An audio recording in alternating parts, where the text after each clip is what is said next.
तो 5 और बनाना ज्यादा नहीं होगा, है ना? लिन यू ने मन ही मन सोचा और सबसे पहले जियाओ मेंग की तरफ देखा। जियाओ मेंग, जियाओ लियू को पास में शिकार करने के लिए 100 छोटी बर्फ की छिपकलियों को ले जाओ। इस बीच किसी भी दुश्मन के लिए अलर्ट रहो जो शेल्टर पर हमला कर सकता है, और पेट्रोलिंग जरूरी है। भले ही जियाओ मेंग बाय जितना समझदार न हो, लेकिन उसे लिन यू के निर्देशों को समझने और उन्हें सही सही बताने में कोई दिक्कत नहीं हुई। आदेश मिलने पर शियाओ लियू ने 100 छोटी बर्फीली छिपकलियां बाहर निकाली। लिन यू ने फिर अपना ध्यान ग्रीन क्लॉ और ब्लैक स्पॉट की ओर लगाया, जो अभी अभी लौटे थे, और एक नए काम के बारे में सोचा। उनमें से हर एक को एंशिएंट सीक्रेट रेल्म गेट और special ancient secret realm gate पर भेजो। हर एक को 50 लिटिल आइस लिजर्ड्स के साथ ले जाओ, और जितना हो सके उतने सीक्रेट रेल्म बीस्ट्स को खत्म करने की कोशिश करो। ग्रीन क्लॉ और ब्लैक स्पॉट को जल्दी से अपने ऑर्डर मिल गए और वे एक एक करके एंशिएंट सीक्रेट रेल्म गेट और special ancient secret realm gate की ओर बढ़ गए, जो अभी अभी मेल्टिंग फर्नेस के पास दिखाई दिए थे। अंडरग्राउंड खंडहर के गेट पर अभी बात करने की जरूरत नहीं है। लिन यू ने उसे पूरी तरह से लोहे के ब्लॉक से घेर दिया था, और फेई यू और दूसरों के अंदर होने की वजह से वह भरोसेमंद था। शियाओ मेंग, बाकी 200 छोटी बर्फीली छिपकलियों को तैयार रखो। लिन यू ने बाकी बच्चों से तुरंत कुछ नहीं करवाया, बल्कि वह पहली दीवार के पास गया, जिसे उसने अलग अलग करके कच्चा माल बना दिया। लिन यू की चाल से दीवार का पूरा घेरा जल्द ही खंडहर बन गया, और ऊपर मौजूद medium electric guard machine gun platform और मशीन डॉग्स को भी लिन यू ने गिरा दिया। लिन यू रुका नहीं। नाइट्रेट खदान से मिला सोना जमीन पर रखने के बाद वह सीधे दूसरी दीवार पर गया। Super alloy large scale suspension flame spraying flying device को एक्टिवेट किया, कम ऊंची दीवार के ऊपर से उड़ा, और महल जैसे मेन शेल्टर से लगभग 2 किलोमीटर दूर एक नई दीवार बनाना शुरू कर दिया। जल्द ही हर दीवार जमीन से लगभग 4 किलोमीटर लंबी हो गई। इस बार लिन यू छोटा नहीं खेल रही थी। हालांकि 4 किलोमीटर की दीवार थोड़ी ज्यादा लग सकती है, लेकिन लिन यू के लिए ये हमेशा के लिए सब कुछ पक्का करने का एक बहुत अच्छा तरीका था। ये ध्यान देने वाली बात है कि उनके मेन शेल्टर के आसपास की इमारतें तेजी से बढ़ती जा रही थी। अगर हालात ऐसे ही चलते रहे तो उनके शेल्टर के आसपास जरूर भीड़ हो जाएगी। वह दीवार का दायरा 1 किलोमीटर से बढ़ाकर 2 से 4 किलोमीटर कर सकता था, लेकिन इस तरह के बार बार होने वाले चक्कर में बहुत ज्यादा समय लगेगा। हर बार इसे तोड़ना और फिर से बनाना बहुत मुश्किल काम था। लिन यू परेशानी नहीं चाहता था, इसलिए उसने तुरंत सब कुछ ठीक करने का फैसला किया। 4 किलोमीटर की दीवार के लिए बहुत ज्यादा पत्थर की जरूरत थी, लेकिन लिन यू, जिसने कुछ दिन पहले ही इसकी योजना बनाई थी, लगातार बहुत ज्यादा पत्थर जमा कर रहा था। जरूरी पत्थर का हिसाब लगाने के बाद लिन यू ने सारा सामान तैयार कर लिया और आखिरकार अपने शेल्टर के अंदर बड़े एरिया में सब कुछ शामिल कर लिया। हर 2 किलोमीटर सिंगल साइड के लिए 4 स्क्वायर किलोमीटर एरिया कवर करना। यह इलाका लिन यू के नए बने महल जैसे एडवांस शेल्टर पर सेंटर में था और दक्षिण में रेगिस्तान के एक कोने को कवर करता था।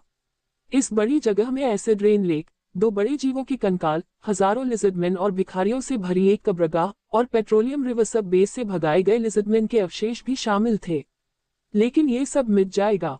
दीवार बनाते समय लिन यू ने असली दूसरी दीवार को पूरी तरह से तोड़ दिया, उसे स्टोरेज स्पेस में रख दिया, फिर पहली तोड़ी गई दीवार से पत्थर इकट्ठा किए और उन्हें इस बड़ी 4 स्क्वायर किलोमीटर जगह में रख दिया। जल्द ही उसने इस इलाके को समतल कर दिया, यहाँ तक कि बड़े जीवों के कंकाल भी नीचे दबा दिए। इससे उन्हें बाद में इसे संभालने से छुटकारा मिल गया। पहले उन्हें सिर्फ देखने लायक जगह या लैंडस्केप माना जाता था और इस बारे में ज्यादा सोचा नहीं जाता था कि उनका क्या किया जाए। अब उन्हें हमेशा के लिए सीधे तौर पर हैंडल कर लिया गया है। लिन यू इस बारे में काफी खुले विचारों वाली थी, उन्हें कोई दिक्कत महसूस नहीं हुई। वे बड़े कंकाल देखने में अच्छे नहीं लग रहे थे, बेहतर होगा कि उस जगह का इस्तेमाल काम के लिए किया जाए। बड़े कंकालों की बात करते हुए लिन यू ने टोक्यो के पौराणिक विशाल जानवर के बारे में सोचा। क्या ये कंकाल बन जाएगा या आग से राख हो जाएगा? लिन यू को लगा कि उस समय की आग ने शायद न सिर्फ पौराणिक विशाल जानवर और सीक्रेट रेल्म बीस्ट्स को जला दिया था, बल्कि शायद पूरे टोक्यो को तबाह कर दिया था। असल में ऐसा लग रहा था कि टोक्यो को शुद्ध करने से भी कोई फायदा नहीं हुआ। ये सोचकर लिन यू ने देर नहीं की और तुरंत वापस लौट आई। जल्द ही वो पूरब में ग्रीन हाउस के पास ब्रीडिंग फैसिलिटी के पास पहुंच गए, जहां उन्होंने नए ग्लास ग्रीन हाउस बनाना शुरू किया। उनके स्टोरेज स्पेस से सामान के तुरंत गायब होने के साथ ही जमीन से एक नया ग्रीन हाउस बन गया। फिर भी लिन यू नहीं रुकी। 2 ग्लास ग्रीन हाउस काफी नहीं थे। फे यू के रिफ्यूजी विलेज में पहले से ही 1000 लोग थे। 1 या 2 ग्रीन हाउस उनके लिए काफी हो सकते हैं, लेकिन ज्यादा लोग शायद नहीं। और ग्रीन हाउस डिजाइन प्लान जरूरी थे। इसके अलावा अगर हो सके तो वह वर्टिकल फार्मिंग टेक्निक पर भी विचार कर सकते हैं।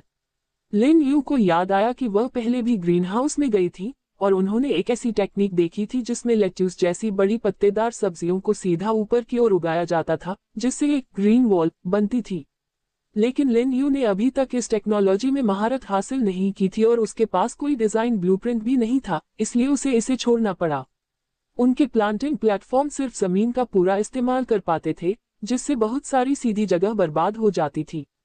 4 बड़े कांच के ग्रीन हाउस जल्द ही पूरे हो गए, जिससे 4 आपस में जुड़े चौकोर ग्रीन हाउस का एक बड़ा ग्रुप बन गया। सच में एक शानदार नजारा। यह अफसोस की बात है कि ओरिजिनल को हटाया नहीं जा सका, नहीं तो इसे और अच्छे से ऑर्गेनाइज किया जा सकता था। ये सोचकर लिन यू ग्रीन हाउस में घुसा और उन्हें पूरी तरह से ढकने के लिए काफी प्लांटिंग प्लेटफॉर्म बनाना शुरू कर दिया और जल्दी ही 4 नए ग्रीन हाउस के लिए प्लेटफॉर्म तैयार कर लिए।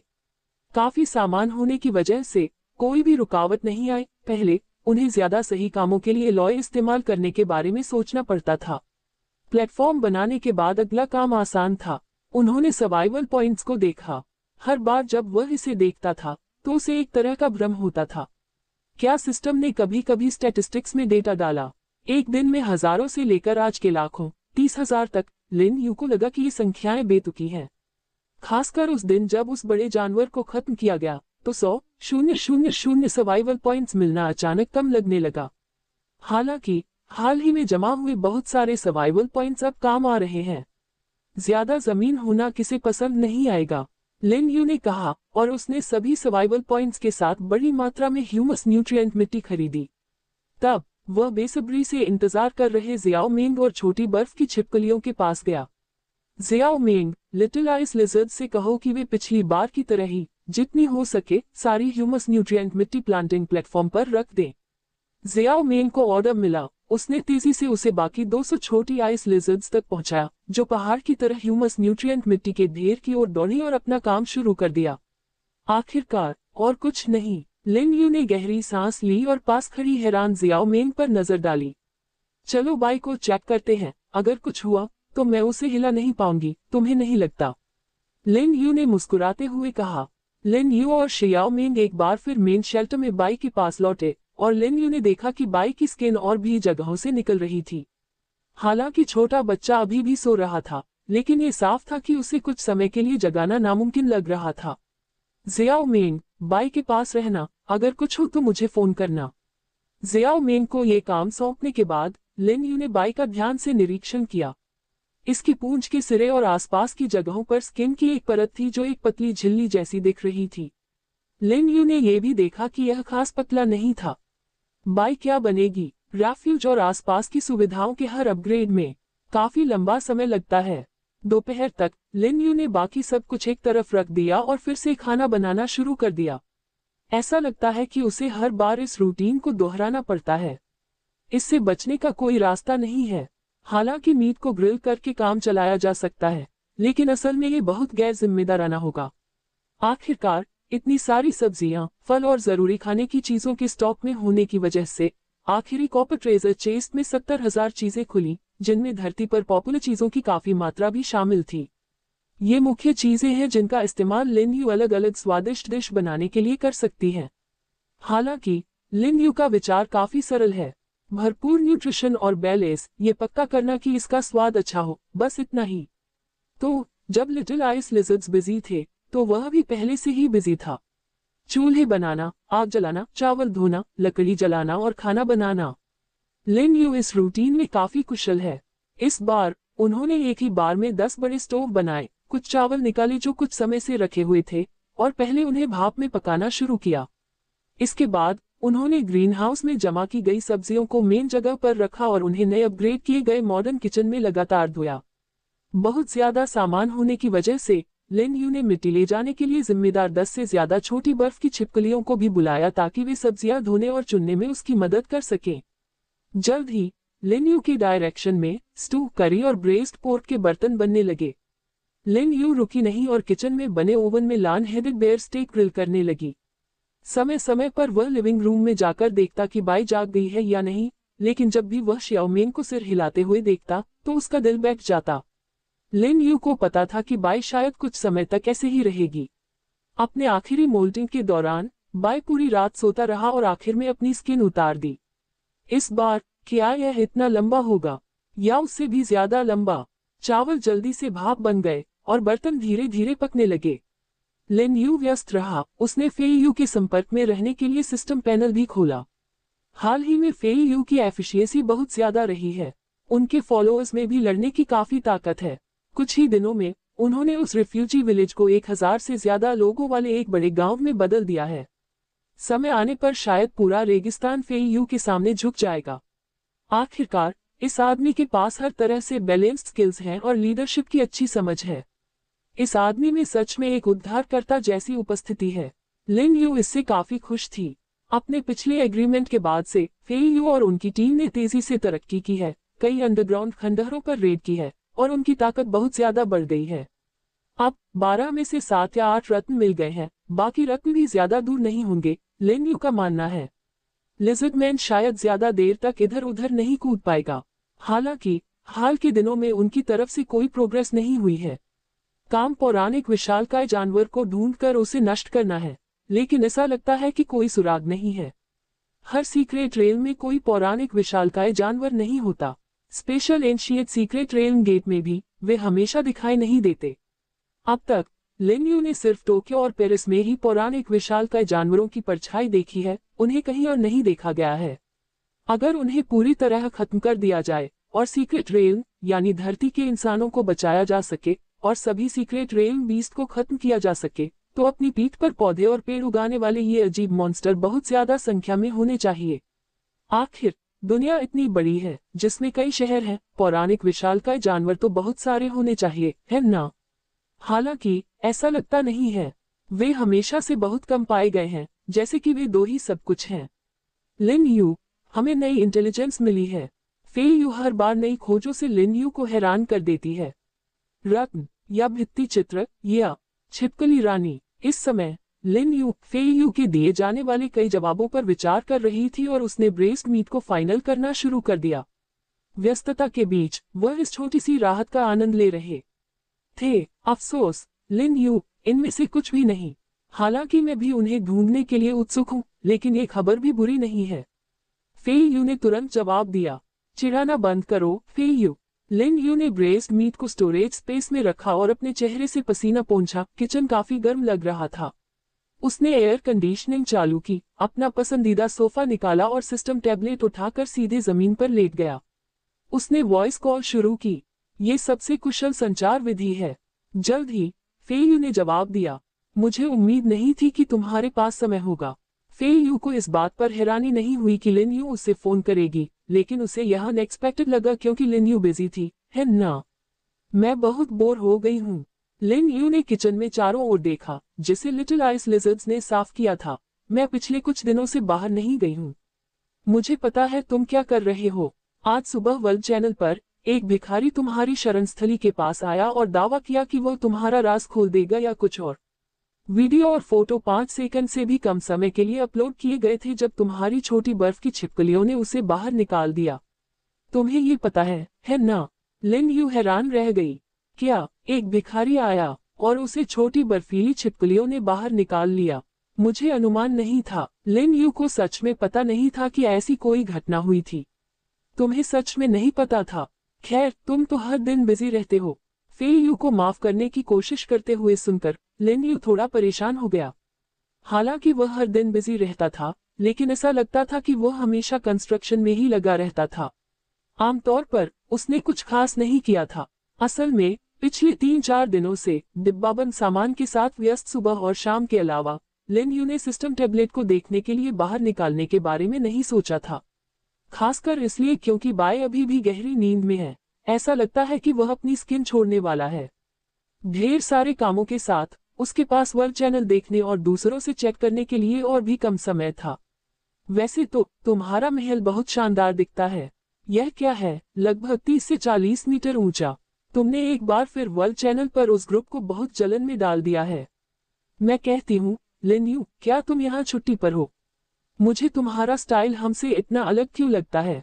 फेई यू ने मजाक में कहा। मुझे लगता है कि तुम बदल गए हो, तुम पहले इतने शरारती नहीं थे। लिन यू उस तरह का इंसान है जो जितना ज्यादा जान पहचान वाला होता है उतना ही ज्यादा बोलता है। और फेई यू निश्चित रूप से उसी तरह का व्यक्ति है, लेकिन पहले ऐसा नहीं था। उस समय शेल्टर के बाहर हाथ मिलाते समय भी लिन यू को ऐसा नहीं लगा कि फेई यू इतनी खुली हुई है। अगर कोई टर्निंग पॉइंट था तो वह कुछ दिन पहले का था जब उन्होंने ऑफिशियली फेई यू के साथ काम शेयर किया था। उस समय फेई यू एक सेवियर की तरह लग रही थी। उसका आत्मविश्वास बढ़ गया और लिन यू उसके लिए खुश थी। नहीं तो वह हमेशा एक फॉलोअर या छोटे भाई की तरह रहता। अब ये साफ तौर पर बेहतर है। और लिन यू भी ऐसा ही दोस्त चाहती थी, न कि हमेशा विनम्र और विनम्र रहने वाला। सच में मुझे ऐसा नहीं लगता। मजे की बात करें तो मुझे लगता है कि आपको वाइन और विस्की की सप्लाई कम कर देनी चाहिए। हमारे रिफ्यूजी विलेज में बहुत से लोग लंबे समय से इनके लिए तरस रहे हैं। फेई यू ने कहा, ओह ऐसा है, तुम्हें डिजाइन मैप नहीं चाहिए। लिन यू को यह अजीब लगा कि फेई यू अचानक इन मजेदार चीजों के पीछे पड़ गई। क्या हो रहा है? लेकिन असल में वाइन और विस्की ने शुरू में कुछ समय तक हार्ड करेंसी का काम किया, लेकिन जैसे जैसे अलग अलग रिसोर्स बढ़े इस हार्ड करेंसी को भुला दिया गया और वेयरहाउस के किसी कोने में छोड़ दिया गया। अब इस बारे में सोचते हुए लिन यू को लगा कि वो जगह खाली करने के लिए कुछ रिलीज कर सकता है। डिजाइन मैप तो जरूरी है, लेकिन वाइन के लिए मेरा सुझाव है कि हम सर्किट बोर्ड और प्रिसिशन इलेक्ट्रिक गियर के बदले में ट्रेड करें, जिन्हें आप हाल ही में बड़ी मात्रा में ढूंढ रहे हैं। कैसा रहेगा? लिन यू की आंखें चमक उठी। छोटे सर्किट बोर्ड और सटीक इलेक्ट्रिक गियर ही वो चीजें हैं जिनकी उसे तुरंत जरूरत है। यह अर्जेंसी उनके एक नए आइडिया से जुड़ी है। इससे पहले एयरपोर्ट पर अपने खास सीक्रेट रेल में उन्होंने बहुत सारी अलग अलग चीजें इकट्ठा की और उनमें से कई हिस्सों को सफलतापूर्वक अलग किया। असल में वह अपनी लंबे समय से नजरअंदाज की गई मशीन डॉग आर्मी को बढ़ाना चाहते थे, लेकिन दुश्मन मिनी को मशीन डॉग्स के आसपास घूमते देखकर उन्हें एक नया आइडिया आया। क्या होगा अगर उसने मशीन डॉग्स को अपग्रेड कर दिया? जैसा कि पता चला है, intermediate universal upgrade design map machine dogs को अपग्रेड कर सकता है, लेकिन इसके लिए पहले कई दूसरे कंपोनेंट्स की जरूरत होती है। उसके पास कई पार्ट्स थे, लेकिन कुछ पार्ट्स मिलना वाकई मुश्किल था। इसलिए उसने एक बार फेई यू से उन चीजों को ढूंढने के लिए कहा था, और अब ऐसा लग रहा था कि उसने उन्हें सफलतापूर्वक अपनी ओर खींच लिया था। लेकिन फिर वह इन कीमती चीजों को कुछ वाइन के बदले में बेचना चाहता था। अरे वाह, यहाँ तो उसने पहले ही कार डिजाइन मैप और बड़े deluxe refugee village design map तैयार कर लिए थे, और फेई यू सिर्फ वाइन मांग रही थी। क्या आप सच में वाइन और विस्की चाहते हैं, डिजाइन मैप नहीं? मुझे यकीन है। ठीक है, एक मिनट रुको, मैं एक एक्सक्लूसिव ट्रेड सेट करता हूँ। फेई यू, तो सीधे अपना ऑफर दो। हालांकि लिन यू हैरान थी। उसने ज्यादा जोर न देने या इस पर ध्यान न देने का फैसला किया क्योंकि फेई यू ने जोर दिया था। जल्द ही कई तरह के पार्ट्स डिलीवर हो गए और लिन यू वेयरहाउस से लौटकर खुशी खुशी सामान का ढेर ले गया और एक मशीन डॉग को स्टोरेज स्पेस में लोड करके वापस अपनी जगह पर आ गया। लिन यू, तुमने बहुत ज्यादा दे दिया।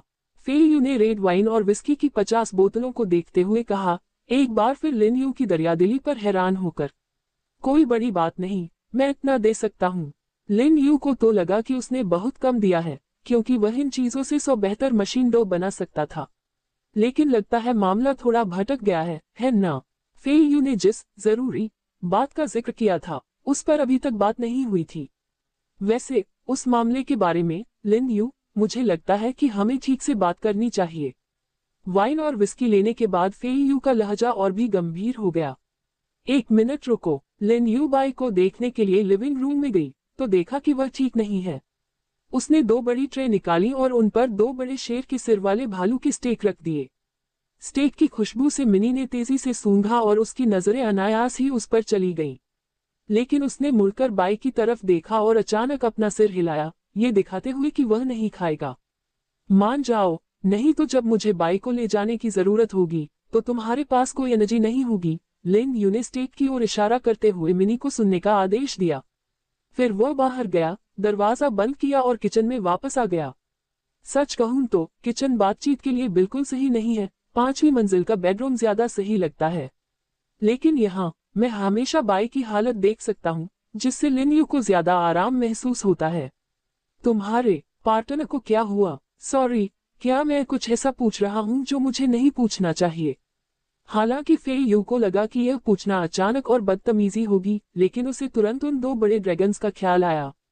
पहले तो ऐसा लगा कि लिन यू उस सफेद ड्रैगन के घायल होने या ऐसी ही किसी बात के बारे में बात कर रही थी। बाय, वही सफेद ड्रैगन है जिसे तुमने देखा था। लगता है यह अपनी स्किन छोड़ने वाला है, इसलिए ये गहरी नींद में है। जियाओ मेंग, बड़ा ड्रैगन, मेरी तरफ से बाय पर नजर रख रहा है। फेई यू, तुम्हारी चिंता के लिए धन्यवाद। लिन यू को लगा कि ऐसा कुछ भी नहीं है जिसे शेयर नहीं किया जा सकता। उसे फेई यू बदतमीज नहीं लगी, बल्कि उसे लगा कि किसी के साथ शेयर कर पाने से उसे बहुत अच्छा महसूस हुआ। स्किन निकल रही है, अगर मैं कुछ मदद कर सकता हूँ तो मुझे बताने में हिचकिचाना मत। और हाँ, वहाँ जल्दी पहुँचना भी कोई प्रॉब्लम नहीं होगी। हाँ, इसमें 2 या 3 घंटे लग सकते हैं। तुम्हें पता है, इतनी ज्यादा घास के बीच से गुजरना मुश्किल है। हाँ, थैंक्स, मैं इसकी तारीफ करता हूँ फेई यू। हालांकि फेई यू ने ये कहा, लिन यू उसे परेशान नहीं करेगा, लेकिन वो उसकी भावना की तारीफ करता है ना?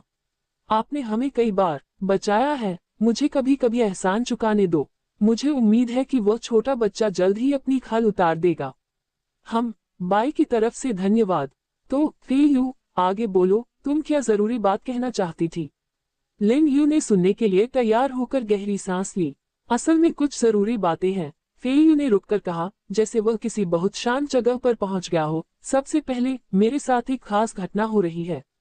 लिन यू, मैं जो कहने वाला हूँ वह शायद आपके कॉमन सेंस से बाहर हो और आपके दुनिया को देखने के नजरिए को भी बिगाड़ सकता है, अगर आप असाधारण बन गए हैं, है ना?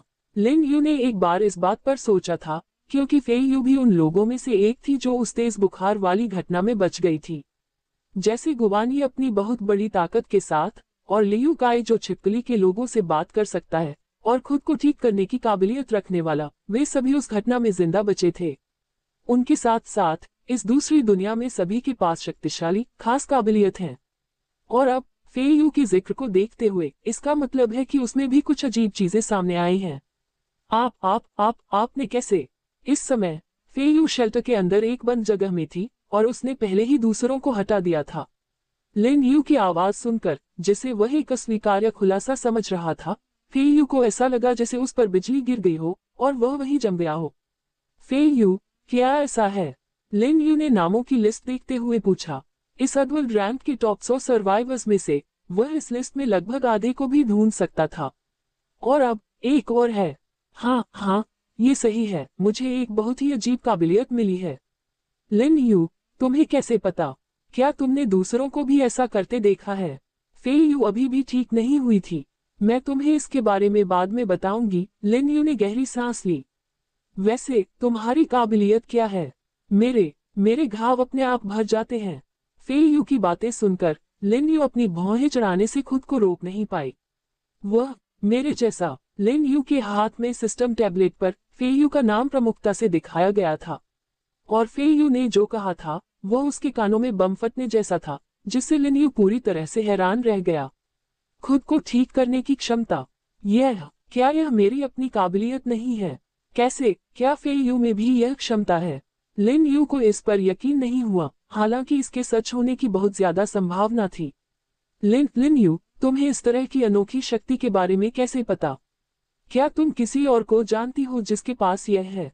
दूसरी तरफ फेई यू भी पूरी तरह हैरान था। उसने शुरू में सोचा था कि उसके साथ हो रही यह अजीब घटना बहुत कम होने वाली बात होगी, लेकिन अब लिन यू को सीधे इस मामले का अंदाजा लगाते हुए सुनकर फेई यू को यकीन नहीं हुआ। हाँ, फेई यू, क्या तुमने अपनी काबिलियत के बारे में किसी को बताया है? हालांकि मुझे बहुत सी बातें सबके साथ शेयर करना पसंद है, लेकिन मुझे लगता है कि अगर मैंने इस बारे में बात की तो इससे जरूर कुछ खतरा होगा, इसलिए मैंने आपके अलावा किसी को नहीं बताया है। फेई यू ने कहा, यह पक्का करने के लिए कि किसी ने सुना तो नहीं। लिन यू ने राहत की सांस ली। उसे डर था कि फेई यू, जो अपने नीचे काम करने वालों को सब कुछ बताता है, कहीं फिर से ऐसा न कर दे। लेकिन अब ऐसा लग रहा था कि उसने बेवजह चिंता की थी। फेई यू, मुझे बताओ कि इस एबिलिटी के साथ असल में क्या हो रहा है? मुझे पता है कि तुम्हें मुझ पर पूरा भरोसा है कि मैं ये बता सकता हूँ, है ना? इसके अलावा मैं तुम्हें ये भी बता सकता हूँ कि मेरी एबिलिटी भी तुम्हारी जैसी ही है। हाँ, लिन यू, मुझे नहीं लगता कि तुमसे ज्यादा भरोसेमंद कोई है। मुझे लगता है कि यह बात किसी को नहीं बताई जा सकती, लेकिन अब मुझे लगता है कि सिर्फ तुम ही मुझे पूरी तरह से भरोसेमंद महसूस कराती हो, फेयू ने कहा, और उसे बहुत राहत महसूस हुई। जब उसे पहली बार अपनी काबिलियत के बारे में पता चला, तो हालांकि वह दूसरों के सामने अपना असली शांत और सहज स्वभाव बनाए रख सकता था, लेकिन अकेले होने पर यह डर और हैरानी में बदल गया। फेयू, ध्यान से सुनो, यह मामला तुम्हारे लिए बहुत जरूरी है। तुमने पहले बताया था कि डूपिंग एक बार तुमसे ये पूछने आया था कि क्या तुम्हारे साथ कोई अजीब घटना हुई थी, है ना? लिन यू की तरफ से भी उसका उत्साह शांत हो रहा था। फेयू में काबिलियत थी, ये कुछ ऐसा था जिसकी लिन यू को उम्मीद थी। आखिर फेयू ने पहले ही बताया था कि उसे तेज बुखार है और डूपिंग भी उसे ढूंढने आया था। अब यह मामला आखिरकार सुलझ गया।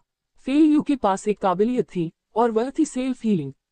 बिल्कुल वैसा ही जैसा उसका अपना। ये सच है कि डूपिंग ने तेज बुखार के ठीक बाद मुझे ढूंढा था, लेकिन फिर तुम्हें पता है, उसने बाद में सीधे मैंने उसे मार डाला। अगर कोई वजह है तो वो ये है कि उसे पता था कि मुझमें एक काबिलियत है। लिन यू ने बिना किसी हिचकिचाहट के कहा। सचमुच डूपिंग बहुत खतरनाक व्यक्ति था, लेकिन लिन यू ने भी झूठ बोला। डूपिंग को अपनी एबिलिटी के बारे में जो पता था, वह सेल्फ हीलिंग नहीं थी, बल्कि कोई और चीज थी।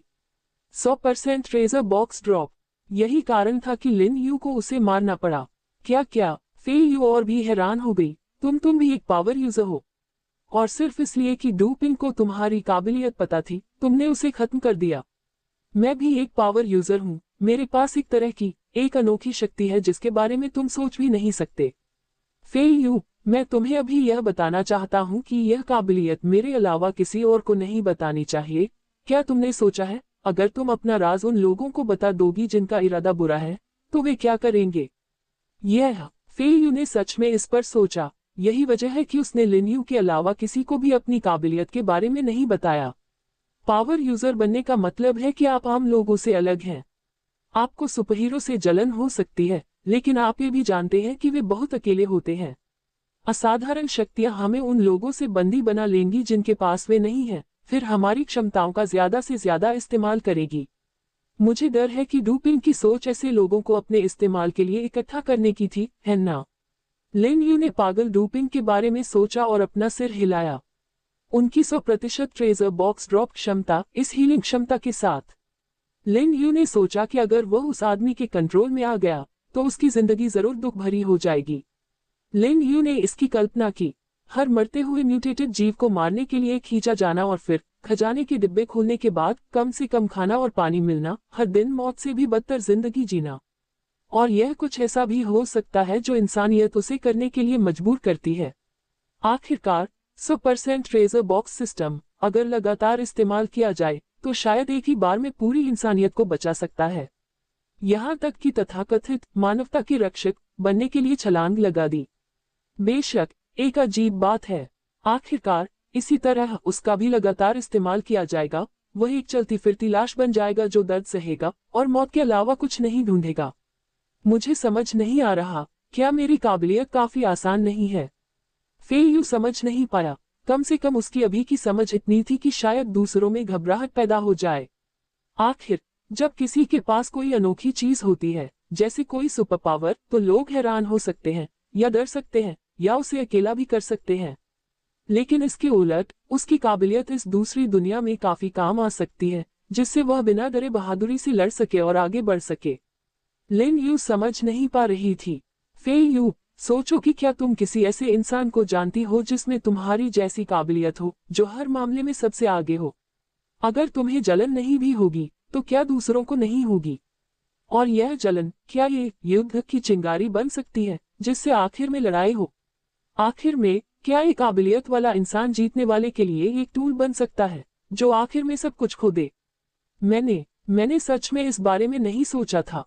फेयू ने सच में सुविधा और अपने आसपास के लोगों के बारे में सोचा था, लेकिन उन्होंने कभी दूसरों के बारे में नहीं सोचा। उदाहरण के लिए जिया युनझान, उदाहरण के लिए लिली कलाहाओ। अगर उन्हें पता चल गया कि तुम्हारे पास ऐसी शक्तियां हैं, तो तुम्हें क्या लगता है कि आगे तुम्हारा सामना किससे होगा?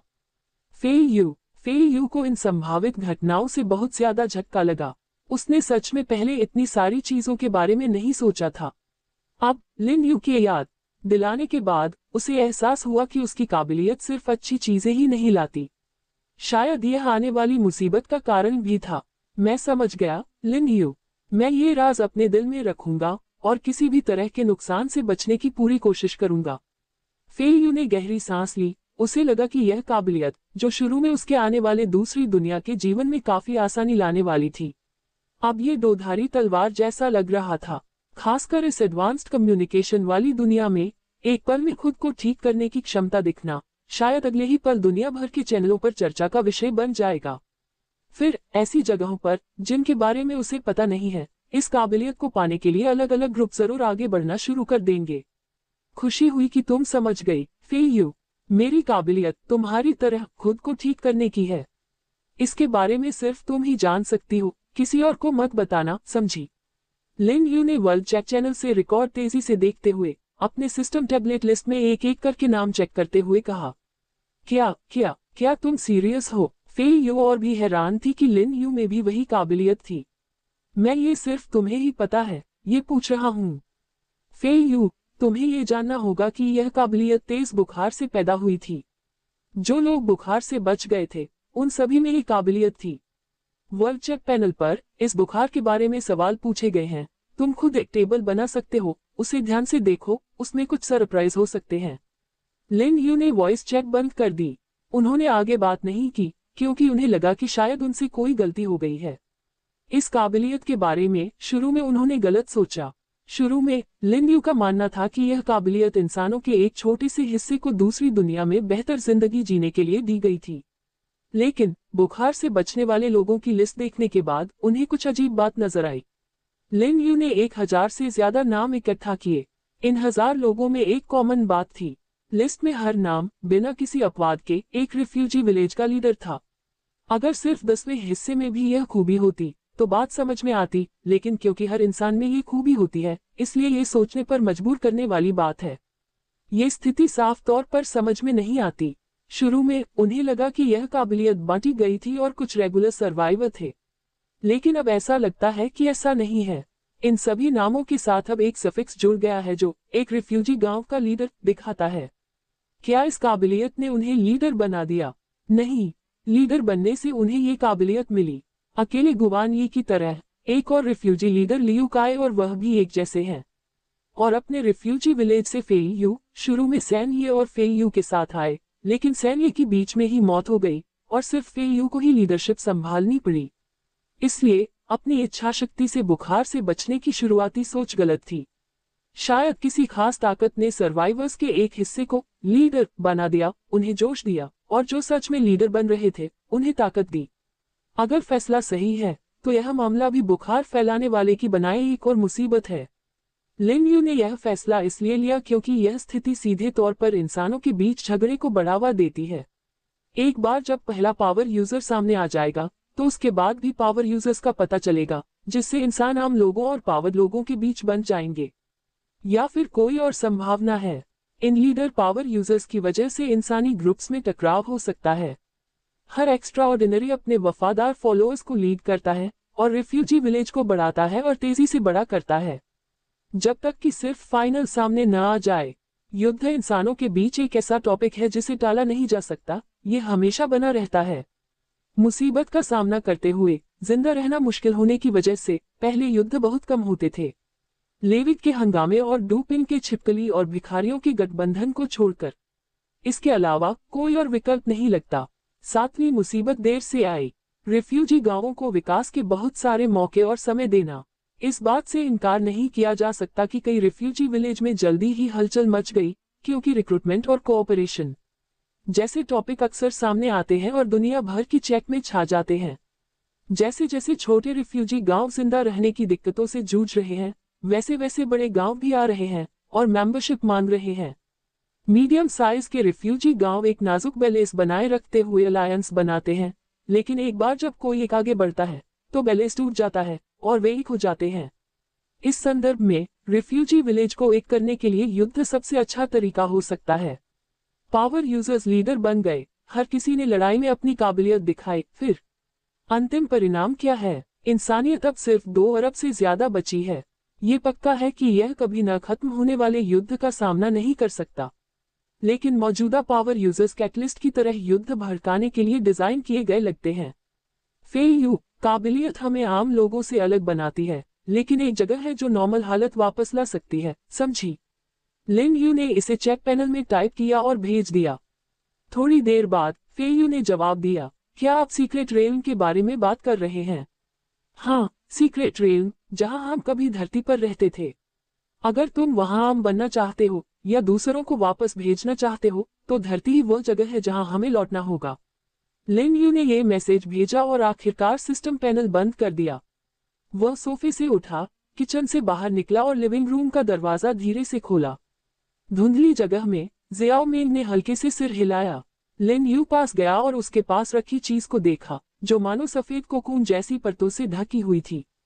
बाई के बाल पूंछ के सिरे से लेकर पेट के पास तक झड़ रहे थे और बाई की सांस से हल्की चटकने की आवाज आ रही थी। बाई कैसी है? लिन यू को आइस लिजर्ड प्रजाति के बारे में समझ नहीं थी। उन्होंने तो ये भी सोचा कि यह प्रजाति सच में रहस्य में डूबी हुई है। ये बर्फ की धुंध स्प्रे कर सकता है और इवॉल्व हो सकता है। दूसरी दुनिया की सभी प्रजातियों में बर्फ की छिपकली अनोखी लगती है। म्यूटेटेड स्पीशीज, चाहे कितनी भी अजीब या हाइब्रिड हों, सभी बेसिक जजमेंट में आ जाती हैं। यहाँ तक कि ताकतवर मिथिकल जायंट बीस्ट्स भी फिजिकल अटैकर होते हैं। जबकि आइस लिजर्ड में बचपन से ही काफी असामान्यताएं दिखी। एक इंटेलिजेंट दिमाग, डेवलप्ड फिजिक, कोल्ड रेसिस्टेंट, तेज स्पीड, आइस मिस्ट स्प्रे करता है और इवॉल्व हो सकता है। ये प्रजाति इंसानियत के लिए पूरी तरह से समझ से बाहर है। और आइस लिजर्ड्स में बाई सबसे खास है। समय पानी की तरह बहता है। बाई पर छिली हुई त्वचा की सफेद परत समय के साथ मोटी और ज्यादा हो जाती है। शाम से लेकर गहरी रात तक लिन यू जियाओ मेंग की जगह लेती है। बाई के बगल में सोफे पर बैठकर उसके जागने का इंतजार करती है। वह लगातार सोच रहा है, आइस लिजर्ड नहीं, बाई के आसपास के रहस्य। ये जीव, आइस लिजर्ड, दूसरी दुनिया से बिल्कुल अलग लगता है और इसमें बहुत ज्यादा ताकत है। बुद्धिमान, चालाक और पूरी तरह से अलग प्रजाति में विकसित होने में सक्षम।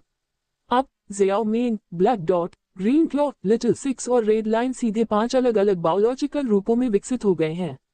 और बाई इन सबसे ऊपर विकास के 2 स्टेज से गुजरी है, साथ ही अपनी ताकत को और बढ़ाने के लिए स्किन भी उतारी है। वहीं झड़ने के बाद इसका रूप और रंग रूप और भी बढ़ जाता है और बदल जाता है। लेकिन सबसे अजीब बात यह है कि लगातार विकास के साथ आइस लिजर्ड कबीले की दिमागी क्षमता भी बढ़ती हुई लगती है और उनकी समझदारी का दिखावा धीरे धीरे और भी हैरान करने वाला होता जाता है। छोटी आइस लिजर्ड्स को आसान निर्देश पूरी तरह समझ में आ जाते हैं और आइस लिजर्ड्स में काम को आसानी से पूरा करने के लिए अपनी बातों को अलग अलग इशारों में बताने के लिए एक काफी मैच्योर भाषा होती है। एक बार इवॉल्व होने के बाद उनके दिमाग की कैपेसिटी बढ़ जाती है, जिससे वे ज्यादा मुश्किल कमांड समझने लगते हैं। 2 बार इवॉल्व हुई जियाओ मेंग को उसके साथ कम्युनिकेशन में लगभग कोई दिक्कत नहीं होती। इससे लिन यू को खुशी, तारीफ, उत्साह और महसूस होता है। अबोधता बाई साफ तौर पर उनमें सबसे अनोखी है। लिन यू को वह समय अच्छी तरह याद है जब बाई ने लिन शब्द का उच्चारण काफी स्पष्ट और सही तरीके से किया था। बाद में एक बार जब बाई को भूख लगी तो उसने अपने पेट की ओर इशारा करते हुए कहा, भूखा। लेकिन दोनों बार लिन यू का थोड़ा हैरान रिएक्शन देखकर बाई ने आगे बात नहीं की। लिन यू समझती है कि बाई ने कुछ महसूस किया, कुछ समझा, इसलिए बोलना बंद कर दिया। बाई की इंटेलिजेंस लिन यू के मौजूदा विचारों को भी समझती है, उसकी मुश्किल सोच को समझती है और जानती है कि उसके साथ कैसे बातचीत करनी है। इस छूटने के बाद तुम कैसी रहोगी? लिन यू ने डबल सोफे पर लेटकर अंधेरी जगह को देखते हुए कहा। इस दूसरी दुनिया में सबसे भरोसेमंद और विश्वसनीय उसके बगल में सो रही यह बाई है। इसके अलावा हाल ही में उन्हें एक बात का एहसास हुआ, अगर बाई इंसानी आवाजें भी निकाल सके तो भी उसे कोई दिक्कत नहीं होगी। वास्तव में पहले उन्होंने इस मामले को बहुत ज्यादा उलझा दिया था। असल में बोल न पाने के अलावा बाई का व्यवहार और काम इंसानों से लगभग अलग नहीं है। यहाँ तक कि कुछ मायनों में लिन यू को भी लगता है कि यह कभी कभी खुद से काफी मिलता जुलता है। गहरी सांस लेते और गहरी नींद में सो रहे इस छोटे बच्चे को देखकर लिन यू ने सोचा और फिर अपनी आंखें बंद कर ली। बहुत ज्यादा अंधेरे ने उसे घेर लिया। उसने फिर से अपनी आंखें खोली और उसे एकदम कालापन दिखा। उसके पास सिर्फ बाई की सांस चल रही थी और कुछ नहीं। रात बहुत लंबी थी। लिन यू को सिस्टम पैनल खोलने की कोई इच्छा नहीं थी। हालांकि निश्चित रूप से उनके पास अभी भी बहुत सारे काम बाकी थे, लेकिन अब इस समय उसे लगा कि वे सब महत्वहीन हैं। 3 दिन में मुसीबत आने वाली थी, फिर भी अब उसे कोई जल्दी महसूस नहीं हो रही थी। पहले सिर्फ 7 दिनों की डिजास्टर साइकिल से ही सब कुछ अर्जेंट हो जाता था, लेकिन अब 15 दिनों की डिजास्टर साइकिल तक सब कुछ फिर से धीमा हो गया है। लिन यू ने फिर से अपनी आंखें बंद कर ली और कल की बातें कल पर छोड़ने का फैसला किया। इससे पहले कि बाय अपना शेडिंग पूरा करे, लिन यू को लगता है कि वह सच में अपने दिल को शांत नहीं कर पा रहा है। यह क्या बनेगा, हर दिन कैसा बीतेगा, ये बात ज्यादा जरूरी नहीं लगती। लिन यू ने गहरी सांस ली, अपने शरीर को आराम दिया और नींद में सो गया। पूरी रात जल्दी ही बीत गई। लिन यू ने फिर से अपनी आंखें खोली। उसकी नजर धीरे धीरे साफ हो रही थी। वह तुरंत पलटा और अपने पास बैठी बाई को देखने लगा। वहां बाई की मोटी सफेद त्वचा चटकने की आवाज के साथ फट रही थी और धीरे धीरे छिल रही थी। लिन यू को उस परत के आर पार चांदी जैसी सफेद चमक भी दिख रही थी। दरार, सफेद खोल जैसे कोकून से एक और तेज आवाज निकली। उसके बाद चटकने की आवाजें आने लगी जो और तेज होती गईं। लिन यू पास खड़ी थी। उसे साफ महसूस हो रहा था कि कोकून के अंदर बाई बाहर निकलने वाला है। हालांकि यह कोकून जैसी स्किन पिछली बार देखी गई स्किन से ज्यादा मोटी और सफेद थी और कुल मिलाकर अंडे के आकार की भी थी। हालांकि बाई सच में अपना काम पूरा करने वाला था। जल्द ही जैसे ही बाई का हाथ आगे बढ़ा, कोकून आखिरकार एक बड़े घाव के साथ टूट गया और बाई धीरे धीरे पूरी तरह से उसके अंदर से बाहर आ गई। सुबह की हल्की रोशनी में बाई के बर्फ जैसे सफेद स्केल्स में हल्की सी सुनहरी चमक दिख रही थी और उसका पतला लंबा शरीर धीरे धीरे खुलने लगा। लिन यू ने अपना सिर पीछे झुकाया और लगभग 4 मीटर लंबे ड्रैगन को देखा। उसके पहले के छोटे नुकीले सींग अब लंबे और ज्यादा नुकीले हो गए थे। बड़े बड़े चांदी जैसे सफेद पंख खुल गए, जिससे बची हुई पुरानी स्किन बर्फ के टुकड़ों की तरह झड़ गई, जबकि उसकी पूंछ, जो एक बड़े भाले जैसी दिख रही थी, भी लंबी हो गई थी। बाय, लिन यू ने बहुत देर तक इंतजार किया और आखिरकार उन रूबी जैसी आंखों में खुशी और उत्साह देखा जो उसे देख रही थी। गावू, बाय ने लिन यू की तरफ सिर हिलाया। उसे लगा कि यह झपकी बहुत लंबी हो गई थी, बहुत लंबी। लेकिन जागने पर उसका शरीर हल्का महसूस हुआ और वह अपने अंदर मौजूद अपार ऊर्जा को महसूस कर सका। तुम फिर से बदल गए हो, हुआ। लिन यू को समझ नहीं आ रहा था कि उस समय वह अपनी भावनाओं को कैसे बताए। क्या ये खुशी थी, उत्साह था, या राहत थी, या लंबे मोड़ के बाद बाई की सफल पुनर्जन्म से मिला भरोसा था। लिन, इस समय बाई काफी उत्साहित लग रहा था। अचानक उसने एक आवाज निकाली, लेकिन फिर उसे कुछ पता चला। उसने जल्दी से अपने बड़े पंजे से अपना मुंह ढक लिया और लिन यू के एक्सप्रेशन को ध्यान से देखा। कोई बात नहीं, तुमने आवाज निकाली, बोलने से तुम नहीं बदलोगी, तुम अब भी वही हो बाई, है ना? बाई कुछ सेकंड के लिए हिचकिचाया, फिर अपना सिर नीचे किया और सिर हिलाया। लिन, उसने कहा। लिन यू ने पहले जो सुना था उससे ज्यादा साफ और सही तरीके से। हाँ, क्या तुम अपना नाम बता सकते हो? किसी तरह लिन यू को लगा कि उसकी पहले वाली सेंसिटिविटी और इंसानों जैसी हिचकिचाहट अचानक गायब हो गई। इसके बजाय उसे बाय से दोबारा अपना परिचय कराने की एक अजीब सी इच्छा हुई। बाय ने गहरी आवाज में कहा, और जैसे ही उसने ये कहा, लिन यू उत्साह में ताली बजाने से खुद को रोक नहीं सका।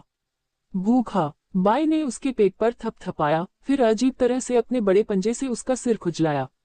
मुझे पता है कि तुम भूखे हो। लो, शेर के सिर वाले भालू का स्टेक, धीरे धीरे खाओ। लिन यू ने बाई के सामने एक गर्मागर्म स्टेक रखा और छोटे लड़के ने तुरंत उसे पकड़ लिया और एक बड़ा टुकड़ा खा लिया। छोटे जीव को पहले जैसा होते देख लिन यू ने आखिरकार राहत की सांस ली। कल से अब तक ये वाकई एक लंबा प्रोसेस था। जब लिन यू को लगा कि वह अभी अभी ट्रेन में सो रहा है, तो वह कोकून से बाहर निकल आया। हालांकि नतीजा फिर भी अच्छा था। बाद में बाई ने 4 शेर के सिर वाले भालू की स्टेक खाई और आखिर में अपना पेट थपथपाते हुए कहा, पेट भर गया। बाहर लौटकर बाई ने भी अपने पंख पूरी तरह फैला लिए और सिर उठाकर आसमान की ओर देखा। बाय, अगर तुम उड़ना चाहती हो तो जाओ, जल्द ही तुम्हें मेरे साथ एक जगह चलना होगा। लिन यू ने अपने हाथ पैर फैलाए। सोफे पर सोना स्पेस कैप्सूल में सोने जितना आरामदायक नहीं था, लेकिन एक और मोल्ड के बाद बाई को और मजबूत होते देखना अच्छा लगा। उसे लगा कि भले ही वह आराम से सोए, अब कोई फर्क नहीं पड़ता। बाई ने अपने चौड़े पंख खोले और आसानी से आसमान में उड़ गया, जबकि बाहर निकले छोटे से खतरनाक पक्षी ने बाई को देखने के लिए अपना सिर उठाया, जो आसमान में एक बिंदु बन गया और धीमी आवाज में दहाड़ने लगा। ऐसा लगता है कि वह पहले से ज्यादा ऊंची और दूर तक उड़ सकता है। लिन यू ने टैक्टिकल साइटिंग स्कोप निकाला, आसमान में काले बिंदु को फाइटर जेट की तरह आगे बढ़ते हुए देखा और उसे देखकर हैरान हो गई। उड़ान की ऊंचाई, दूरी और गति पहले से कहीं बेहतर थी। एक क्षण में बाय अब एक मिशन पर निकले फाइटर जेट की तरह था। थोड़ी देर बाद दूर का काला बिंदु धीरे धीरे साफ होने लगा और बाय एक और डाइव के बाद आसानी से जमीन पर उतर गया। लिन यू को लगा कि छोटा बच्चा पहले से भी ज्यादा मजबूत लग रहा है। लिन यू ने सोचा कि अगर बाय उसके साथ सीक्रेट दायरे में जाकर मिथिकल जायंट बीस्ट को ढूंढ सके, तो मिथिकल जायंट बीस्ट भी उतना ही छोटा होगा जितना कि वे म्यूटेंट शीप या स्टॉर्म विंग ड्रैगन। जैसे ही लिन यू ने बाय को थपथपाया उसे पेट्रोलियम रिवर बेस पर ले जाने की तैयारी कर रहा था, उसे अचानक फे यू का एक मैसेज मिला। लिन यू, हमारे शेल्टर पर special ancient secret realm gate सीधे सिडनी की ओर जाता है, और वहां हमने एक मिथिकल जायंट बीस्ट देखा, खास पुराने सीक्रेट दायरे का दरवाजा, पौराणिक विशालकाय जानवर। लिन यू को लगा कि वह आखिरकार किसी काम में व्यस्त हो गया है। ऐसा लग रहा था कि पूरे 4 दिन का आराम किसी चीज से निपटने के लिए इसी पल का इंतजार कर रहा था, लेकिन अब ऐसा लग रहा था कि उनके इक्विपमेंट को अपग्रेड की जरूरत है। वह बाई को और मजबूत नहीं बना सकता था। लिन यू ने mechanical arm, mechanical leg, celestial dragon armour, celestial dragon battle helmet और super alloy large scale suspension flame spraying flying device निकाला। उनके पास हमेशा एक दिलचस्प आइडिया रहता था, और यह आइडिया उन्हें पहले देखी गई एक फिल्म से प्रेरित था। आयरन मैन, कौन नहीं बनना चाहेगा। लिन यू ने उन्हें एक साथ इकट्ठा किया और अपने हाथ में एक advanced all purpose upgrade design पकड़ा। मैकेनिकल लेग और mechanical hand celestial dragon armour से जुड़े हुए थे, और celestial dragon battle helmet celestial dragon armour से कसकर जुड़ा हुआ था। लिन यू ने इसे बैठने की पोजीशन में रखा, फिर super alloy large scale suspension flame spraying flying device को पीछे से सुरक्षित किया। Advanced universal upgrade design map को सबसे ऊपर रखकर लिन यू ने किसी भी संभावित सिस्टम अलर्ट का इंतजार किया। High performance flying mechanical armour में अपग्रेड करने के लिए आपको चाहिए हाई परफॉर्मेंस कंप्यूटर X1, कोई भी अलॉय X10, कोई भी firearms X10, automatic mechanical device X1, celestial dragon armour X1, celestial dragon battle helmet X1, mechanical arm X2, mechanical leg X2, control connector fibre glass X1, rubber X1, कोई भी alloy X1 X1। अरे वाह, सच में एक है high performance flying mechanical armour. ये बहुत iron man जैसा लगता है ना? जहां तक अलग अलग मटेरियल की बात है तो कोई प्रॉब्लम नहीं है। लिन यू के पास असल में एक कंप्यूटर है, जो एयरपोर्ट के एक हाई लेवल ऑफिस से लिया गया एक top of the line desktop है। हालांकि इसके कॉन्फ़िगरेशन टॉप टियर के बीच टॉप टियर हैं, लेकिन ऐसा लगता है कि इस कंप्यूटर का इस्तेमाल सिर्फ सबकी समझ में आने वाली सीक्रेट फाइलें, यानी कुछ टेराबाइट स्टडी मटेरियल स्टोर करने के टूल के तौर पर किया गया है। इतने अच्छे कॉन्फ़िगरेशन की क्या बर्बादी है। लिन यू उस वेयरहाउस में गया जहां इसे स्टोर किया गया था, और फाइबर ग्लास, रबर और टाइटेनियम एलॉय की 11 यूनिट भी बाहर ले आया। बेशक एक ऑटोमेटिक मैकेनिकल डिवाइस सीधे स्पेयर के तौर पर बनाया गया था। बाय लिन यू के ठीक बगल में था, उसे बिजी देख रहा था। ऐसा लग रहा था कि वह समझ रहा था कि मास्टर उन चीजों से कुछ नया बनाना चाहता है, इसलिए वह आर्मर बनाने में लिन यू की मदद करने चला गया। बहुत जल्दी लिन यू ने अपने सारे हथियार निकाल लिए और उन्हें जमीन पर रख दिया। हालांकि इसमें 10 बंदूकें लिखी हैं, लेकिन ये साफ नहीं है कि कौन सी बंदूकें हैं, तो चलिए पहले अच्छी तरह देखते हैं कि कौन सी सही हैं। लिन यू ने जमीन पर पड़े अलग अलग हथियारों पर नजर डालते हुए कहा, MP5 submachine gun, G3 assault rifle, AK-47 modified version, grenade launcher, desert eagle, shotgun, L115A3 sniper rifle, sniper pistol. सबसे पहले शॉटगन हटाओ, क्योंकि इसे पास से पकड़ना अभी भी बेहतर है। स्नाइपर राइफल के लिए भी यही है। G3 और AK में से मैं पक्का AK चुनूंगा। फिर ऐसा लगता है कि अब मैं फैसला कर सकता हूं। हालांकि हथियार और मैगजीन का वजन बहुत हल्का नहीं होगा, लेकिन मैकेनिकल आर्म के काम करने की वजह से यह कोई बड़ी समस्या नहीं होगी। 10 बंदूकें, यानी हर एक की 2, उन्हें आसानी से पहुंचने के लिए हाथों और पैरों की जगह पर रखें। लिन यू ने आखिरकार डेजर्ट ईगल और स्नाइपर पिस्टल को मुख्य क्लोज कॉम्बैट इक्विपमेंट के तौर पर चुनने का फैसला किया, जबकि ग्रेनेड लॉन्चर को लॉन्ग रेंज अटैक और आर्मर पियर्सिंग अटैक के लिए चुना।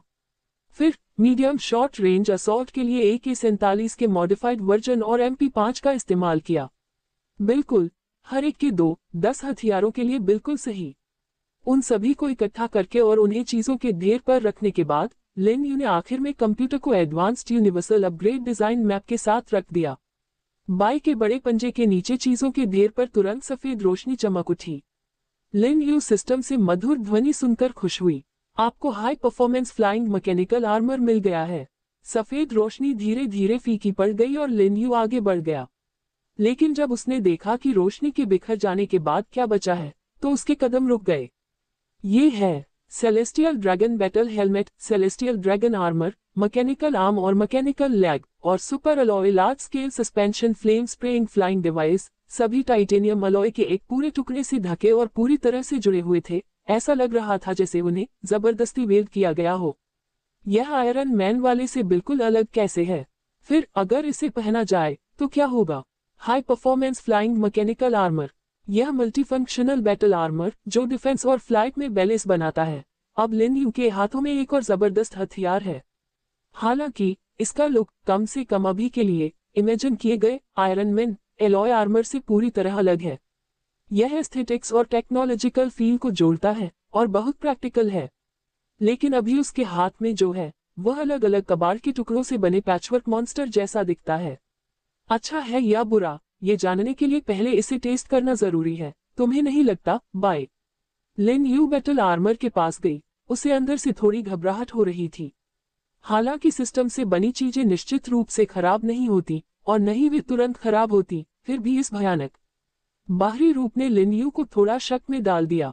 बैटल आर्मर की कुल ऊंचाई उससे बहुत ज्यादा है, लगभग 2.2 से 2.3 मीटर के बीच, और ज्यादा हिस्सा मैकेनिकल पैरों के नीचे लगता है।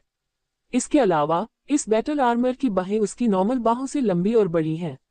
लिन यू ने high performance flying mechanical armour के चारों ओर चक्कर लगाया और आखिर में कमर पर एक चांदी का बटन देखा, और बटन दबाने के बाद अचानक एक मैकेनिकल आवाज उठी, जिससे मैकेनिकल हाथ और पैरों को छोड़कर बैटल आर्मर का पूरा हिस्सा साइड से 2 हिस्सों में बंट गया। फटा हुआ हिस्सा बिल्कुल इंसान जैसा लग रहा था। लिन बाई कुछ देर से उसके पास खड़ी थी, थोड़ी परेशान महसूस कर रही थी। आखिरकार ये चीज जो अब काफी अजीब लग रही है, ऐसा लग रहा है जैसे ये लिन यू को निगल जाएगी।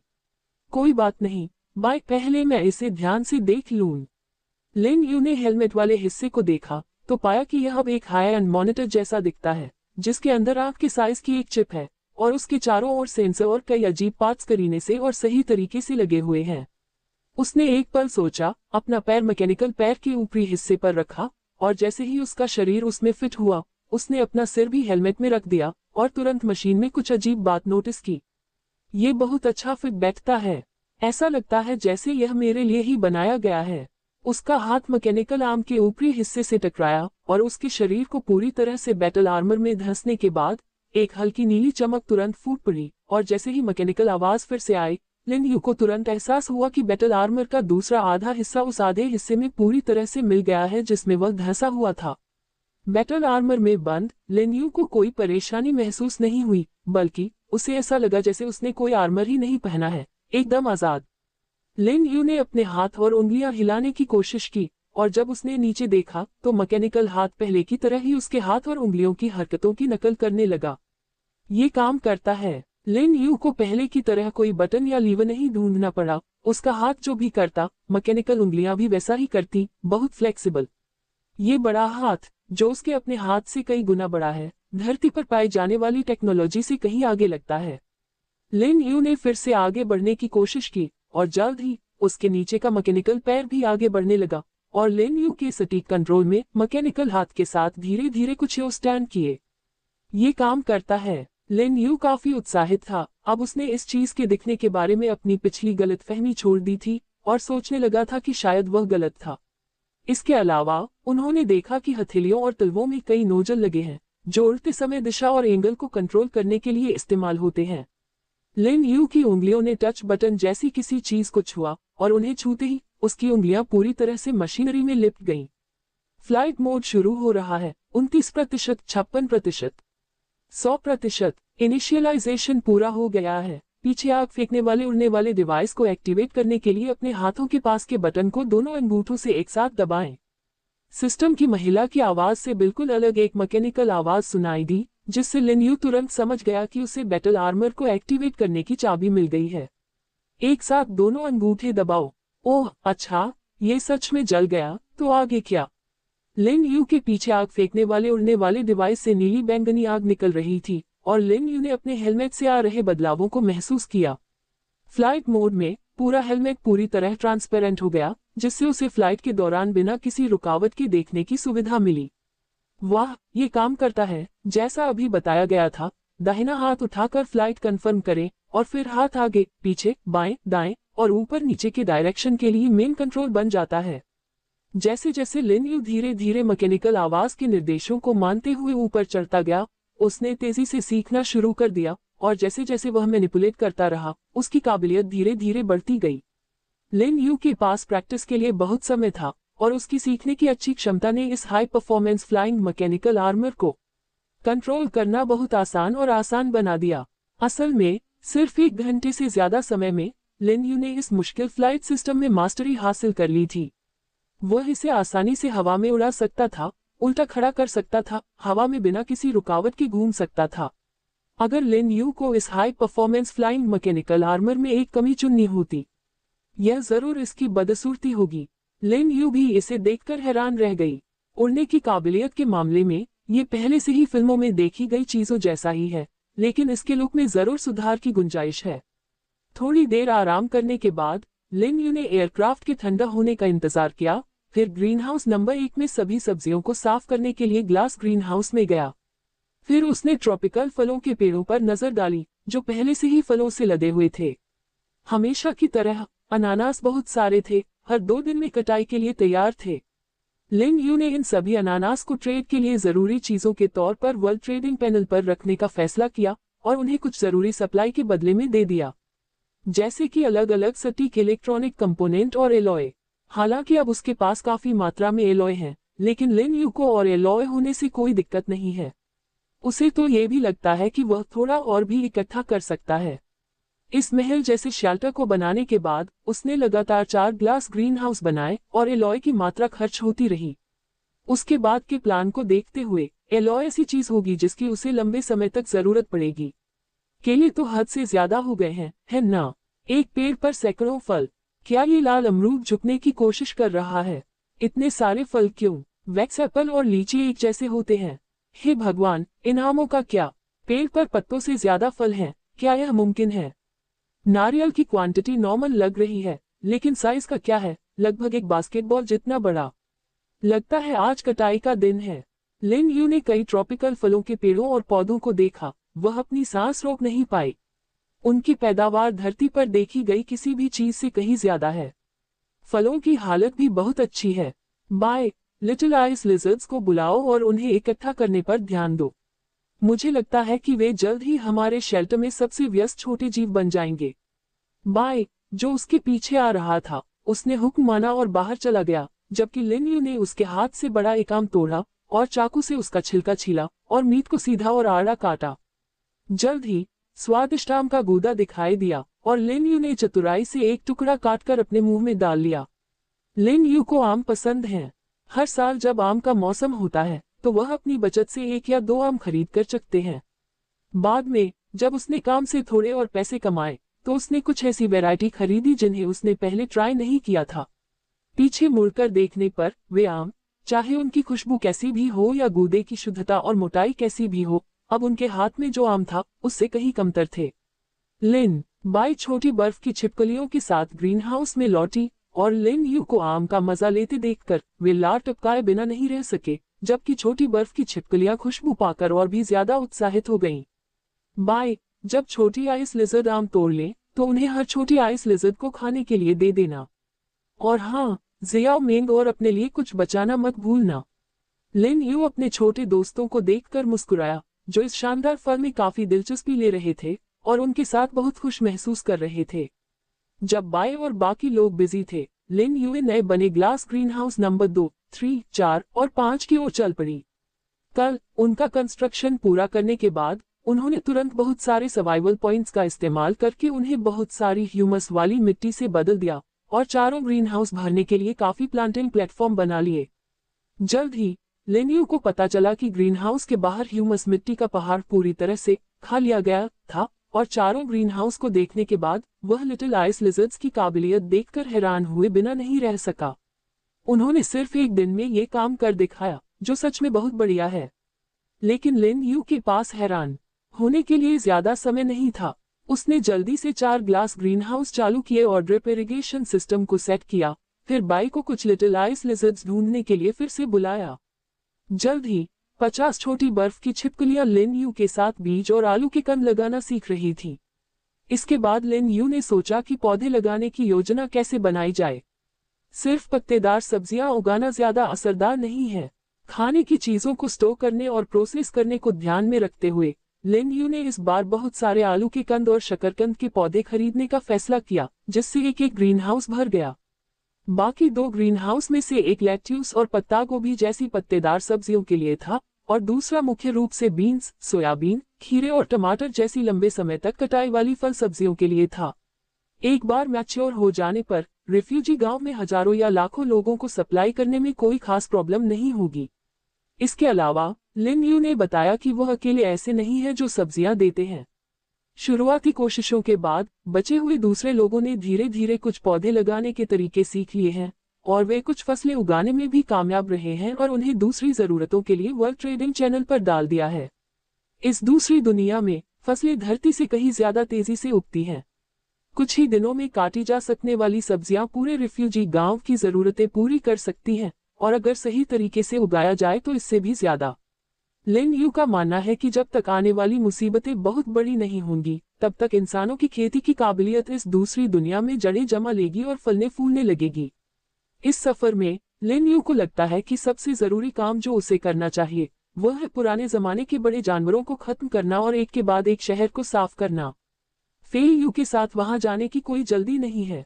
वहां जाने से पहले मुझे इस बैटल आर्मर के साथ अच्छी तरह से एडजस्ट होना होगा। लिन यू का प्लान सिंपल था, आर्मर के साथ कंफर्टेबल हो जाएं, फिर उन्हें नॉकआउट करने के लिए क्लस्टर बम का शॉट मारने के लिए आगे बढ़ें। यही प्लान है। जहां तक कवच के अनुकूल होने की बात है, लिन यू ने पहले ही इस पर विचार कर लिया था। बाय ज़ियाओ मेंग से कहो कि अभी ग्रीन हाउस के पास पहरा दे, इधर उधर जाने की कोई जरूरत नहीं है। हमें एक ऐसी जगह जाना है जहां हम पहले भी जा चुके हैं, आर्मर की वेपन पावर को टेस्ट करने के लिए। बाय ने अपना सिर झुका लिया। उसे अपने मालिक का लॉजिक समझ नहीं आया कि वे इसे यही टेस्ट क्यों नहीं कर सकते। लेकिन दूसरी छोटी बर्फीली छिपकलियों और शियाओ मेंग को बताने पर उसे लोहे की दीवारों से बंद बड़े दरवाजे की झलक मिली और उसने तुरंत रिएक्ट किया। दरवाजा, उसकी आवाज पहले से ज्यादा साफ थी और लिन यू ने सिर हिलाया। हाँ, यह एक दरवाजा है, लेकिन हम जिस दरवाजे पर जाना चाहते हैं वह एंशिएंट सीक्रेट रेल गेट या अंडरग्राउंड रूइंस गेट नहीं है। हम गेट ऑफ एक्सप्लोरेशन पर फिर से जाना चाहते हैं, जिसे हमने बहुत समय से एक्सप्लोर नहीं किया है। बाय ने आगे कुछ नहीं कहा। उसे अब भी याद था कि पिछली बार वह और उसका मालिक एक साथ उस पूरी तरह से अनजान दुनिया में गए थे और उन्हें क्या अनुभव हुए थे। भेड़िए के सिर वाला आदमी, गधी के सिर वाला शेर, तोपखाना, किले, नदियां, पहाड़, पहाड़ियां और अंतहीन मैदान। जल्द ही कुछ समय तक बिजी रहने और एनर्जी भरने के लिए खूब सारा खाना खाने के बाद बाय और दूसरी छोटी आइस लिजर्ड्स और ज़ियाओ मेंग दोनों को लिन यू ने काम दिए। बाय, एक बार जब हम वहां पहुंच जाएं, तो वुल्फ हेडेड मैन की तोप से बचना, और अगर हो सके तो मैं चाहता हूं कि तुम वहां कुछ दुश्मनों को खत्म कर दो। मैं तुम्हारा काम संभाल लूंगा, कैसा रहेगा? सच तो यह है कि लिन यू अब खजाने के बक्सों को लेकर थोड़ा सतर्क हो गई है। खास तौर पर कॉपर ट्रेजर चेस्ट और सिल्वर ट्रेजर चेस्ट से बचने की भावना है, जो रैंक में कम है। उनका मानना है कि बाय और दूसरे लोग भी ऐसा ही महसूस करते हैं। खजाने के बक्से बहुत अच्छे होते हैं, लेकिन बहुत ज्यादा होने पर उन्हें खोलने में परेशानी हो सकती है। इसकी तुलना में लिन यू अभी भी ज्यादा golden treasure chest, platinum treasure chest और पैलेडियम ट्रेजर चेस्ट का स्वागत करता है। ठीक है, चलो चलने की तैयारी करते हैं। गावू, बाय ने काफी सारे अलग अलग शब्द सीखे हैं, लेकिन ज्यादातर समय वह अपने ओरिजिनल टोन का इस्तेमाल करना पसंद करता है। फिर भी लिन यू को विश्वास है कि एक दिन बाय उसके साथ तांग देश की भाषा में धारा प्रवाह बात करेगी। गहरी सांस लेते हुए, high performance flying mechanical armour पहने हुए, लिन यू ने धीरे से दरवाजे को रोकने वाली लोहे की दीवार को हटा दिया। जल्द ही उसने वह दरवाजा फिर से खोल दिया जिसे उसने बहुत समय से नहीं खोला था। दरवाजा, जो एक रहस्यमय हल्के हरे रंग की रोशनी से चमक रहा था, धीरे धीरे खुला। भारी कपड़े पहने लिन यू और बाय, जो उसके साथ काफी समय से तैयारी कर रहे थे, अब आने वाले हमले के लिए पूरी तरह तैयार थे। दरवाजे की दूसरी तरफ इस बात की बहुत संभावना है कि भेड़िए के सिर वाले आदमी ने अंदर आते ही हमला करने के लिए पहले से ही तोपें लगा रखी होंगी, लेकिन इससे कोई फर्क नहीं पड़ता। लिन यू ने सीधे 5 मशीन डॉग्स को बाहर निकाला और उन्हें वॉर मोड में डाल दिया। तथाकथित वॉर मोड का मतलब है इन मशीन डॉग्स को, जो अपनी पीठ पर 2 MP5 सबमशीन गन रखते हैं और इंफ्रारेड साइटिंग स्कोप से लैस होते हैं, दरवाजे की दूसरी तरफ से 20 मीटर के अंदर आने वाले किसी भी जीव पर लगभग 10 मिनट तक ताबड़तोड़ हमला करने के लिए सेट करना।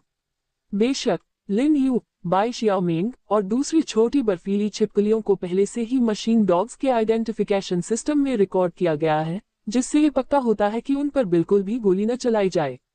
मशीन डॉग्स की काम करने की क्षमता पर पूरा भरोसा किया जा सकता है। वे लिन यू के दिए किसी भी कमांड को बिना किसी शिकायत के 24 घंटे तक बिना रुके पूरा कर सकते हैं। चाहे उन्हें लड़ाई, माइनिंग, गार्ड पेट्रोलिंग या ट्रांसपोर्टेशन में भेजा जाए, वे बहुत सटीकता से काम करेंगे। अगर हम उनकी कुछ कमजोरियां ढूंढें, तो लिन यू को लगता है कि शायद हर व्यक्ति का वजन बहुत हल्का है। अगर उन्हें बदला जा सके, तो सिर्फ एक machine dog wolf headed man के शहर के अंदर पूरी सेना को बिना किसी दिक्कत के संभाल लेगा। ठीक है, वहां जाओ, मैं देखता हूं कि तुम वहां किस तरह के रिजल्ट ला सकते हो। लिन यू ने जब 5 मशीन डॉग्स को वॉर मोड में दरवाजे के अंदर भेज दिया, तो वह खाली नहीं बैठा। समय का हिसाब लगाते हुए वह स्टोरेज स्पेस में रखे पूरी तरह चार्ज मशीन डॉग्स के लिए प्रोग्राम भी सेट कर रहा था। इस बार उसे लगा कि उसे उन लड़ाकू भेड़िए जैसे सिर वाले आदमियों को मनाना होगा, वरना वे कभी नहीं रुकेंगे। लेकिन बात करें तो वे असल में क्या हैं? लिन यू को याद आया कि उस समय ओल्सन ने क्या कहा था। जब वे पहली बार इस सर्वाइवल गेम में आए थे, तो उन्होंने इस तरह के अजीब इंसान जैसे जीव को देखा था। हालांकि उन्होंने लाशें देखी, लेकिन उन्होंने उन्हें देखा था। और जब ये गेट ऑफ एक्सप्लोरेशन खोला गया, तो अलग अलग शेल्टर के लोगों ने बताया कि वे अंदर किस तरह के इंसान जैसे मॉन्स्टर से मिले थे, और उनकी फोटो भी अपलोड की गई। चाहे वो भेड़िया जैसे सिर वाले आदमी हो जिनका उसने सामना किया हो, या दूसरे लोग जिनका सामना दानवों, बौनों या हर तरह के जानवरों जैसे दिखने वाले इंसानों से हुआ हो, वे बहुत ज्यादा थे और उनके टाइप बिल्कुल अलग थे। आखिर वे क्या हैं? लिन यू ने ओल्सन की इस बात के बारे में फिर से सोचा कि पहले सर्वाइवल गेम के बाद 1 अरब लोग इस दूसरी दुनिया में आए थे। उस समय धरती पर भले ही कम्युनिकेशन इतना एडवांस नहीं था, फिर भी इतनी बड़ी संख्या में इंसानों के अचानक गायब होने की खबरें कभी नहीं आई थी। लेकिन अगर हम इसे इन इंसान जैसे जीवों की संख्या के साथ जोड़ दें, शायद तथाकथित पहला सर्वाइवल गेम असल में यही 1 अरब लोग थे जिनमें अनगिनत बुद्धिमान जीव थे। पिछली बार 1 अरब लोगों में से सिर्फ हरी टोपी वाला आदमी ही आखिरी जिंदा बचा था, और सर्वाइवल गेम में जिंग लिंगफिग और वोल्सन जैसे लोगों को छोड़कर, जो कभी कभी धरती पर वापस आ जाते थे, बाकी सब मर गए और वह सर्वाइवल गेम वहीं खत्म हो गया। इस बार धरती पर 7 अरब से ज्यादा लोग इस सो कॉल्ड दूसरे सर्वाइवल गेम या इस सर्वाइवल गेम के ऑफिशियल वर्जन में हिस्सा ले रहे हैं। तो क्या इसमें सिर्फ इंसानों के अलावा और भी लोग शामिल नहीं होंगे? छिपकली वाले इंसान, भेड़िए जैसे सिर वाले इंसान, दानव जाति वगैरह, क्या उन सभी को इस दूसरी दुनिया में भेज दिया जाएगा? फिर जैसे जैसे एक एक करके मुसीबतें आती गईं, वह तथाकथित अलगाव पूरी तरह से गायब हो गया, और उसके बाद पूरी दूसरी दुनिया के करोड़ों जीवों के बीच जिंदा रहने की लड़ाई शुरू हो गई। लिन यू को लगा कि यह उनका एक अंदाजा हो सकता है, जो जरूरी नहीं कि सही हो, लेकिन यह मुमकिन है। बाय और उनकी तरह ही लिन यू को भी लगता है कि बाय और ये आइस लिजर्ड किसी खास दुनिया के जीव लगते हैं, जो किसी दूसरी दुनिया में बिना सो कॉल्ड एलिमेंट्स के नॉर्मल रहने के लिए नहीं बने हैं। लेकिन बाय और वे लोग सच में मौजूद हैं। इसके अलावा एक और बात यह है कि बाय अंडे से निकली थी। क्या दूसरी छोटी आइस लिजर्ड भी इसी तरह पैदा होती है? आइस लिजर्ड्स इवॉल्व होंगी और सो कॉल्ड बॉर्न इवोल्यूशन का मतलब है कि शुरू में उनका अस्तित्व उन जैसा होना चाहिए। हालांकि इस दूसरी दुनिया में असल में ऐसी कोई चीज नहीं थी। यहाँ केवल लिजर्डमैन ही मौजूद है। लेकिन इवोल्यूशन के बिना वे इतने बड़े अंडे देने के लिए इतने बड़े कैसे हो सकते थे? बाई का अंडा कहाँ से आया? चेन फैन सच में उस व्यक्ति से पूछना चाहता था जिसने शुरू में बाई के अंडे का इस्तेमाल करके उसके साथ पानी का लेन देन किया था, कि उन्होंने इसे कहाँ से लिया या उन्हें ये कैसे मिला। दुर्भाग्य से पहली मुसीबत आने से पहले ही उस व्यक्ति की मौत हो गई, जिससे लिन यू का मौका पूरी तरह छिन गया। इस दुनिया में बहुत सारे रहस्य हैं। लिन यू ने गहरी सांस ली। उन्होंने उस दीवार पर बनी पेंटिंग के बारे में सोचा जिसमें लिजर्डमैन उस तरह की चीजों की पूजा करते हैं। ये कुछ ऐसा होना चाहिए जो बिल्कुल भी न दिखे, फिर भी ये दिखाई दिया। इसके अलावा ऐसा लगता है कि इससे कुछ रहस्य भी उजागर हुए हैं। लेकिन अब लिन यू को नहीं लगता कि कोई भी बात इस नतीजे को सपोर्ट कर सकती है कि आखिरकार वह रहस्य सामने आ ही जाएगा। इस मामले में चलो फे यू की नई खोज का इंतजार करते हैं और इसे अभी के लिए एक तरफ रख देते हैं। चलो पहले इस गेट ऑफ एक्सप्लोरेशन को एक्सप्लोर करते हैं और फिर बात करते हैं कि आगे क्या है। लिन यू ने समय देखते हुए खुद से कहा, लगभग समय हो गया है। सोचने का समय जल्दी ही बीत गया। उसने अपने साथी के कंधे पर थपथपाया, यह इशारा करते हुए कि अब चलने का समय हो गया है। नहीं, बाई ने अचानक ये दो शब्द कहे। इससे लिन यू ने अपनी भौहें चढ़ा लीं। वाह, इसे कुछ और दिन दो और यह कॉमेडी रूटीन करेगा। उसने अभी तक ये भी नहीं पूछा था कि कोई दुश्मन है या नहीं, और बाई ने तुरंत जवाब दे दिया। ऐसा लगता है कि भविष्य में ये जीवन लिमिटेड होगा। लिन यू ने सिर हिलाया और खोज के द्वार में कदम रखा। वह जल्दी से बहुत लंबी घास के एक मैदान में घुस गया, लेकिन उसके चारों ओर हर जगह जलने और बर्बादी के निशान थे।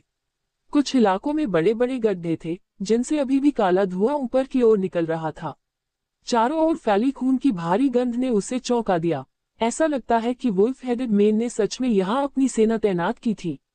अगर उसने सफाई के काम के लिए 5 मैकेनिकल कुत्तों को नहीं भेजा होता, तो उसे बहुत बुरी लड़ाई का सामना करना पड़ सकता था। गावू बाई दहाड़ा आसमान में उड़ गया और थोड़ी देर बाद लिन यू ने अपना उड़ने वाला बैटल आर्मर एक्टिवेट किया और ऊंचाई पर चढ़ गया। जल्द ही नीचे की हर चीज दिखने लगी और लिन यू ने लड़ाई के कई निशान देखे, जिसमें कई भेड़िए के सिर वाले आदमी और गधे के सिर वाले शेर की लाशें बहुत बुरी तरह बिखरी पड़ी थीं। उसके 5 मैकेनिकल कुत्ते छोटे हीरो वुल्फ हेडेड मैन की लाशों के ढेर के पास एक छोटा सा घेरा बनाकर इकट्ठा हो गए और उसके आने का इंतजार करने लगे। लिन यू धीरे से उनके पास उतरा और जल्दी से उन्हें स्टोरेज स्पेस में रख दिया। असल में मैकेनिकल कुत्ते खेतों को साफ करने में भरोसेमंद साबित हुए और लिटिल आइस लिजर्ड्स बाद में खास हमलों और ऑपरेशन में काम आ सकते हैं। लिन यू ने वुल्फ हेडेड मैन की लाशों को देखा। वे वहां मरोड़ कर पड़े थे, ज्यादातर तुरंत मर गए।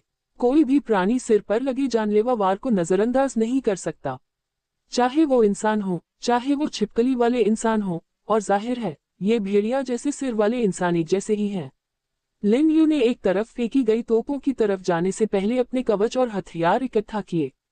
ये हथियार जिनसे अब भी धुआं निकल रहा था और बारूद की गंध आ रही थी, यहाँ के वुल्फ हेडेड मैन के लिए गर्व की बात थे, जो एक बहुत बड़ी ताकत थे।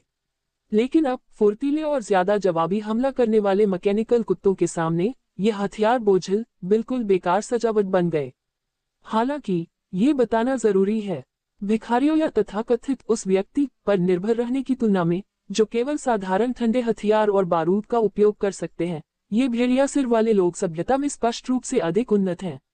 उस समय शहर के बारे में सोचकर लिन यू को यह और भी ज्यादा महसूस हुआ।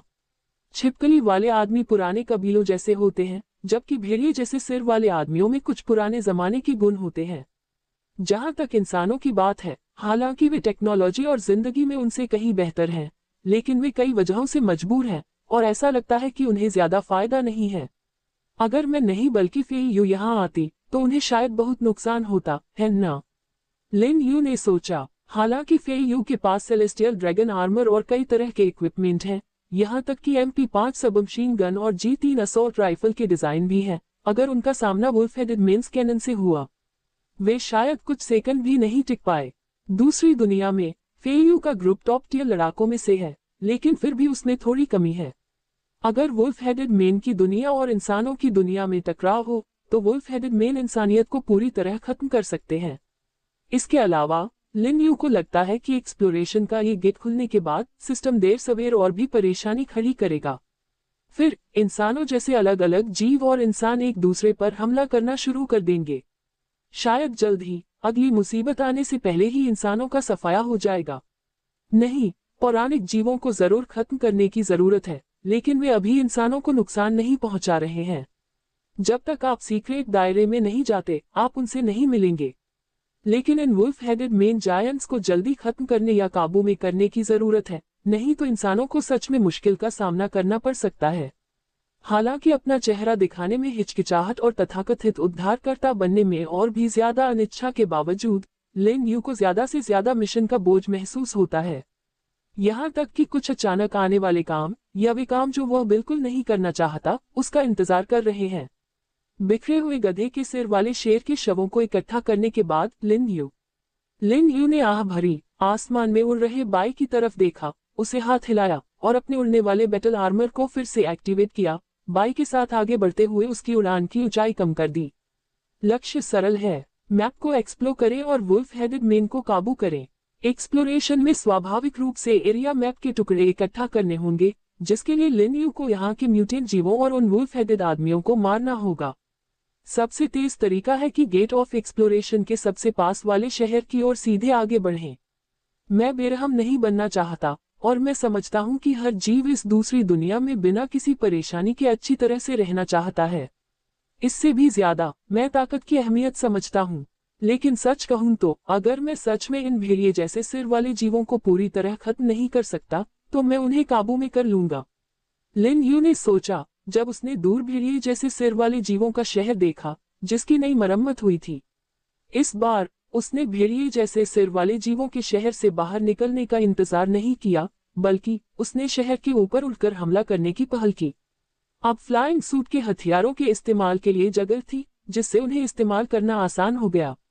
लिन यू ने तुरंत अपनी उंगलियों से कंट्रोल किया। मैकेनिकल आर्म पर एक और छोटा मैकेनिकल आर्म दिखाई दिया और उस पर एक डेजर्ट ईगल गन बॉडी दिखाई दी। टकराना। जैसे ही वह तेजी से भेड़िए जैसे सिर वाले गार्ड के पास पहुंचा और उसे तीर कमान से मारने की कोशिश की, ट्रिगर दब गया। भेड़िए जैसे सिर वाले गार्ड का सिर तुरंत आधा उड़ गया, हेलमेट समेत, और टुकड़ों में बदल गया। आपको एक चांदी का खजाना मिला है। लिन यू ने डेजर्ट ईगल को दूर रखा और MP5 सबमशीन गन पर स्विच कर लिया। गोलियों की एक बौछार ने लगभग 10 भागते हुए भेड़िए जैसे सिर वाले गार्डों को छलनी बना दिया।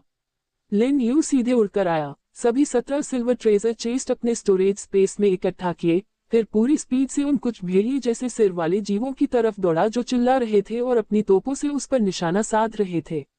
उसके हाथ में रखी बंदूक AK में बदल गई और गोलियों की बौछार ने 13 भेड़िए जैसे सिर वाले जीवों की जान ले ली। फसल काटना। लिन यू ने कोई इमोशन नहीं दिखाया, उसका हथियार फिर से स्नाइपर पिस्टल में बदल गया और दौड़ती हुई छोटी टीम में सबसे आगे चल रहे भेड़िए जैसे सिर वाले जीव के माथे पर जा लगा। बाकी भेड़िए जैसे दिखने वाले जीव अब भी उस पर लगातार दहाड़ रहे थे और लिन यू ने उन्हें कोई तवज्जो नहीं दी। एक ग्रेनेड लॉन्चर ने उनकी पीठ से ग्रेनेड दागे सीधे उनके फॉर्मेशन के सेंटर में। टकराना। कानफुलू आवाज के बाद लिन यू को और 17 सिल्वर ट्रेजर चेस्ट मिले। बाकी घायल भेड़िए जैसे सिर वाले जीवों के लिए लिन यू ने MP5 सबमशीन गन पर वापस स्विच किया और सटीक शॉट से उन्हें जल्दी खत्म कर दिया। उन लाशों के बीच चलते हुए लिन यू ने सारे खजाने के बक्से अपने स्टोरेज स्पेस में जमा कर लिए। वह फिर से आसमान में उड़ गया, शहर की ओर देखते हुए, जो छोटा नहीं था और उसकी सेंट्रल लोकेशन थी। उसके हाथों से 30 मशीन डॉग्स निकले और सीधे सेंटर में बनी पत्थर की बिल्डिंग की तरफ बढ़े। लीडर को पकड़ लो और तुम लड़ाई जीत जाओगे। बाय। लिन यू ने अपना हाथ बढ़ाया और आसमान की ओर चिल्लाया। सफेद ड्रैगन तुरंत नीचे झपटा और उसके साथ आगे की ऊंची महल जैसी सफेद इमारत की ओर उड़ गया। यहाँ बड़ी संख्या में भेड़िए जैसे सिर वाले सैनिक पहले से ही इकट्ठा हो चुके थे। 30 से ज्यादा मशीन डॉग्स ने भेड़िए जैसे सिर वाले जीवों को सभी रास्तों से यहाँ खदेड़ दिया था और उनकी गोलियां किसी भी भेड़िए जैसे सिर वाले जीव को आसानी से मार रही थी जो विरोध करने की हिम्मत करता था। लिन यू ने अपना हाथ हिलाया, बाई ने एक डरावनी दहाड़ मारी और भेड़िए जैसे सिर वाले जीव दहाड़ से डरकर जमीन पर गिर पड़े और उनके हथियार जमीन पर गिर पड़े। लिन यू का शब्दों को बर्बाद करने का कोई इरादा नहीं था। इस दुनिया में जहां भाषा से बातचीत नहीं होती, ताकत ही सबसे अच्छा सबूत है। और यही असल में उनका सबसे बड़ा ट्रम्प कार्ड था। ओह, तो तुम बाहर आ गए। यहाँ के लीडर। लिन यू ने एक बूढ़े भेड़िए जैसे सिर वाले जीव को देखा, जिसके बाल और दाढ़ी सफेद थी, और उसे कई दूसरे भेड़िए जैसे सिर वाले जीव सहारा दे रहे थे। और इस समय उसने जो नजर डाली, लिन यू उसे काफी साफ देख सकती थी। डर और समर्पण। बूढ़े कांपते हुए भेड़िए जैसे सिर वाले लीडर को कई लोग महल के गेट से बाहर ले गए। वे आसमान में उस ताकतवर जीव को देख रहे थे, जिसके सामने उनका कोई मुकाबला नहीं था। एक अजीब आवाज में उसने कुछ बुदबुदाया, और सभी वुल्फ हेडेड आदमियों ने अपने हथियार नीचे रख दिए और आखिर में अपने हाथ ऊपर उठा लिए। फिर भी हर चेहरे पर बहुत ज्यादा दुख दिखा, और कुछ वुल्फ हेडेड मेन तो रोने भी लगे। लिन यू स्थिति की उनकी समझ से संतुष्ट होकर धीरे धीरे अपने होवर से पत्थर की पक्की जमीन पर उतरा। बाय भी ऊपर से नीचे की ओर सर्पिल आकार में नीचे उतरा और धीरे धीरे नीचे उतरा। फिर से लिन यू ने 20 रोबोटिक कुत्ते छोड़े, जो उसके निर्देशों के अनुसार वुल्फ हेडेड सैनिकों पर नजर रखने के लिए फैल गए। अगर कोई जल्दबाजी में कोई काम हुआ, तो कुछ ही सेकंड में ये इंसानी जीव बेजान लाश बन जाएंगे। गावू। लिन यू ने अचानक देखा कि बाय बुजुर्ग वुल्फ हेडेड लीडर के सामने धीरे धीरे चल रहा है। बाय। लिन यू को पक्का नहीं था कि यह छोटा सा लड़का क्या करना चाहता है। क्या ये सीधे लीडर को खत्म करने के लिए था, या शायद बूढ़े भेड़िए जैसे सिर वाले आदमी ने सफेद विशालकाय ड्रैगन बाय को घूरा। फिर भी जब बाय ने अचानक वही आवाज निकाली जो बुजुर्ग वुल्फ हेडेड मैन ने निकाली थी, तो लिन यू भी हैरान हुए बिना नहीं रह सका। क्या चल रहा है? बूढ़े वुल्फ हेडेड मैन ने अपनी आंखें बड़ी की, अपने बगल में किसी से बात की, और उस तरफ से कुछ दहाड़ने के बाद सभी वुल्फ हेडेड मैन जमीन पर घुटनों के बल बैठ गए, हाथ ऊपर उठाए और लिन यू और बाय की तरफ झुके। क्या हो रहा है? लिन यू सच में हैरान थी। कुछ देर पहले क्या वे बेकाबू नहीं थे? अरियल यहाँ तक कि गुस्से में रो रहे थे। उन्होंने इतनी आसानी से सरेंडर कैसे कर दिया? और बाय ने पहले क्या किया था? वह वुल्फ हेडेड मैन की आवाज की नकल कैसे कर सकता था? पवित्र, दिव्य। बाय ने पंजे से खुद की ओर इशारा किया, फिर लिन यू की ओर, और ऐसे शब्द बोले जो लिन यू शायद ही कभी बोलती थी। तुम पवित्र हो, मैं दिव्य हूँ, ऐसा कहा गया है। लिन यू ने अविश्वास में पूछा। उसकी भौहें ऊपर उठने से लगभग सिकुड़ गईं। लिन यू पूरी तरह से हैरान रह गई। आखिर यहाँ क्या हो रहा है? लिन। बाय ने सिर हिलाया। लिन यू हैरान थी कि बाय इतने कम समय में वुल्फ हेडेड मैन की भाषा कैसे समझ सकता है। ऐसा लग रहा था कि बाय ने सच में उनकी बात समझ ली थी, नहीं तो अभी की स्थिति को समझाना मुश्किल था, जहां वुल्फ हेडेड मैन सभी घुटनों के बल बैठे थे और उसे और बाय को पूरा सम्मान दे रहे थे। उन्होंने अपना पहले वाला विरोध और दुख भरी चीखें पूरी तरह खो दी थी। ये लड़ाकू भेड़िए जैसे सिर वाले लोग इस पल तक घुटनों के बल बैठे रहे, जिसमें सैनिक और बूढ़ा लीडर दोनों शामिल थे। लिन यू ने बाय की ओर देखा। ये छोटा सा आदमी और भी खतरनाक होता जा रहा था। बाय, उनसे पूछो कि इस इलाके में कितने शहर हैं। बाय ने अपना सिर घुमाया, लीडर को खड़ा किया और फिर वुल्फ हेडेड मैन की भाषा में बात करते हुए बातचीत शुरू की। जल्द ही बाय ने लिन यू की ओर मुड़कर कहा, 600। हे भगवान, 600 आप कहते हैं? लिन यू ने सोचा कि जल्द ही एक दिन ये छोटा सा जीव कुछ ऐसा कहेगा। मास्टर लिन यू, मैंने उनके मुंह से सुना है कि इस इलाके में 600 से ज्यादा शहर हैं, जिनमें अनगिनत भेड़िए जैसे सिर वाले आदमी हैं। ऐसा लग रहा था कि ये दिन अब दूर नहीं है। बाय की अभी की हालत को देखते हुए उसकी सीखने की क्षमता बहुत मजबूत थी, खासकर भाषाओं में, जो बहुत ही शानदार थी। अगर तांग देश की भाषा इतनी मुश्किल न होती, तो बाय अब तक फ्लुएंट हो सकती थी।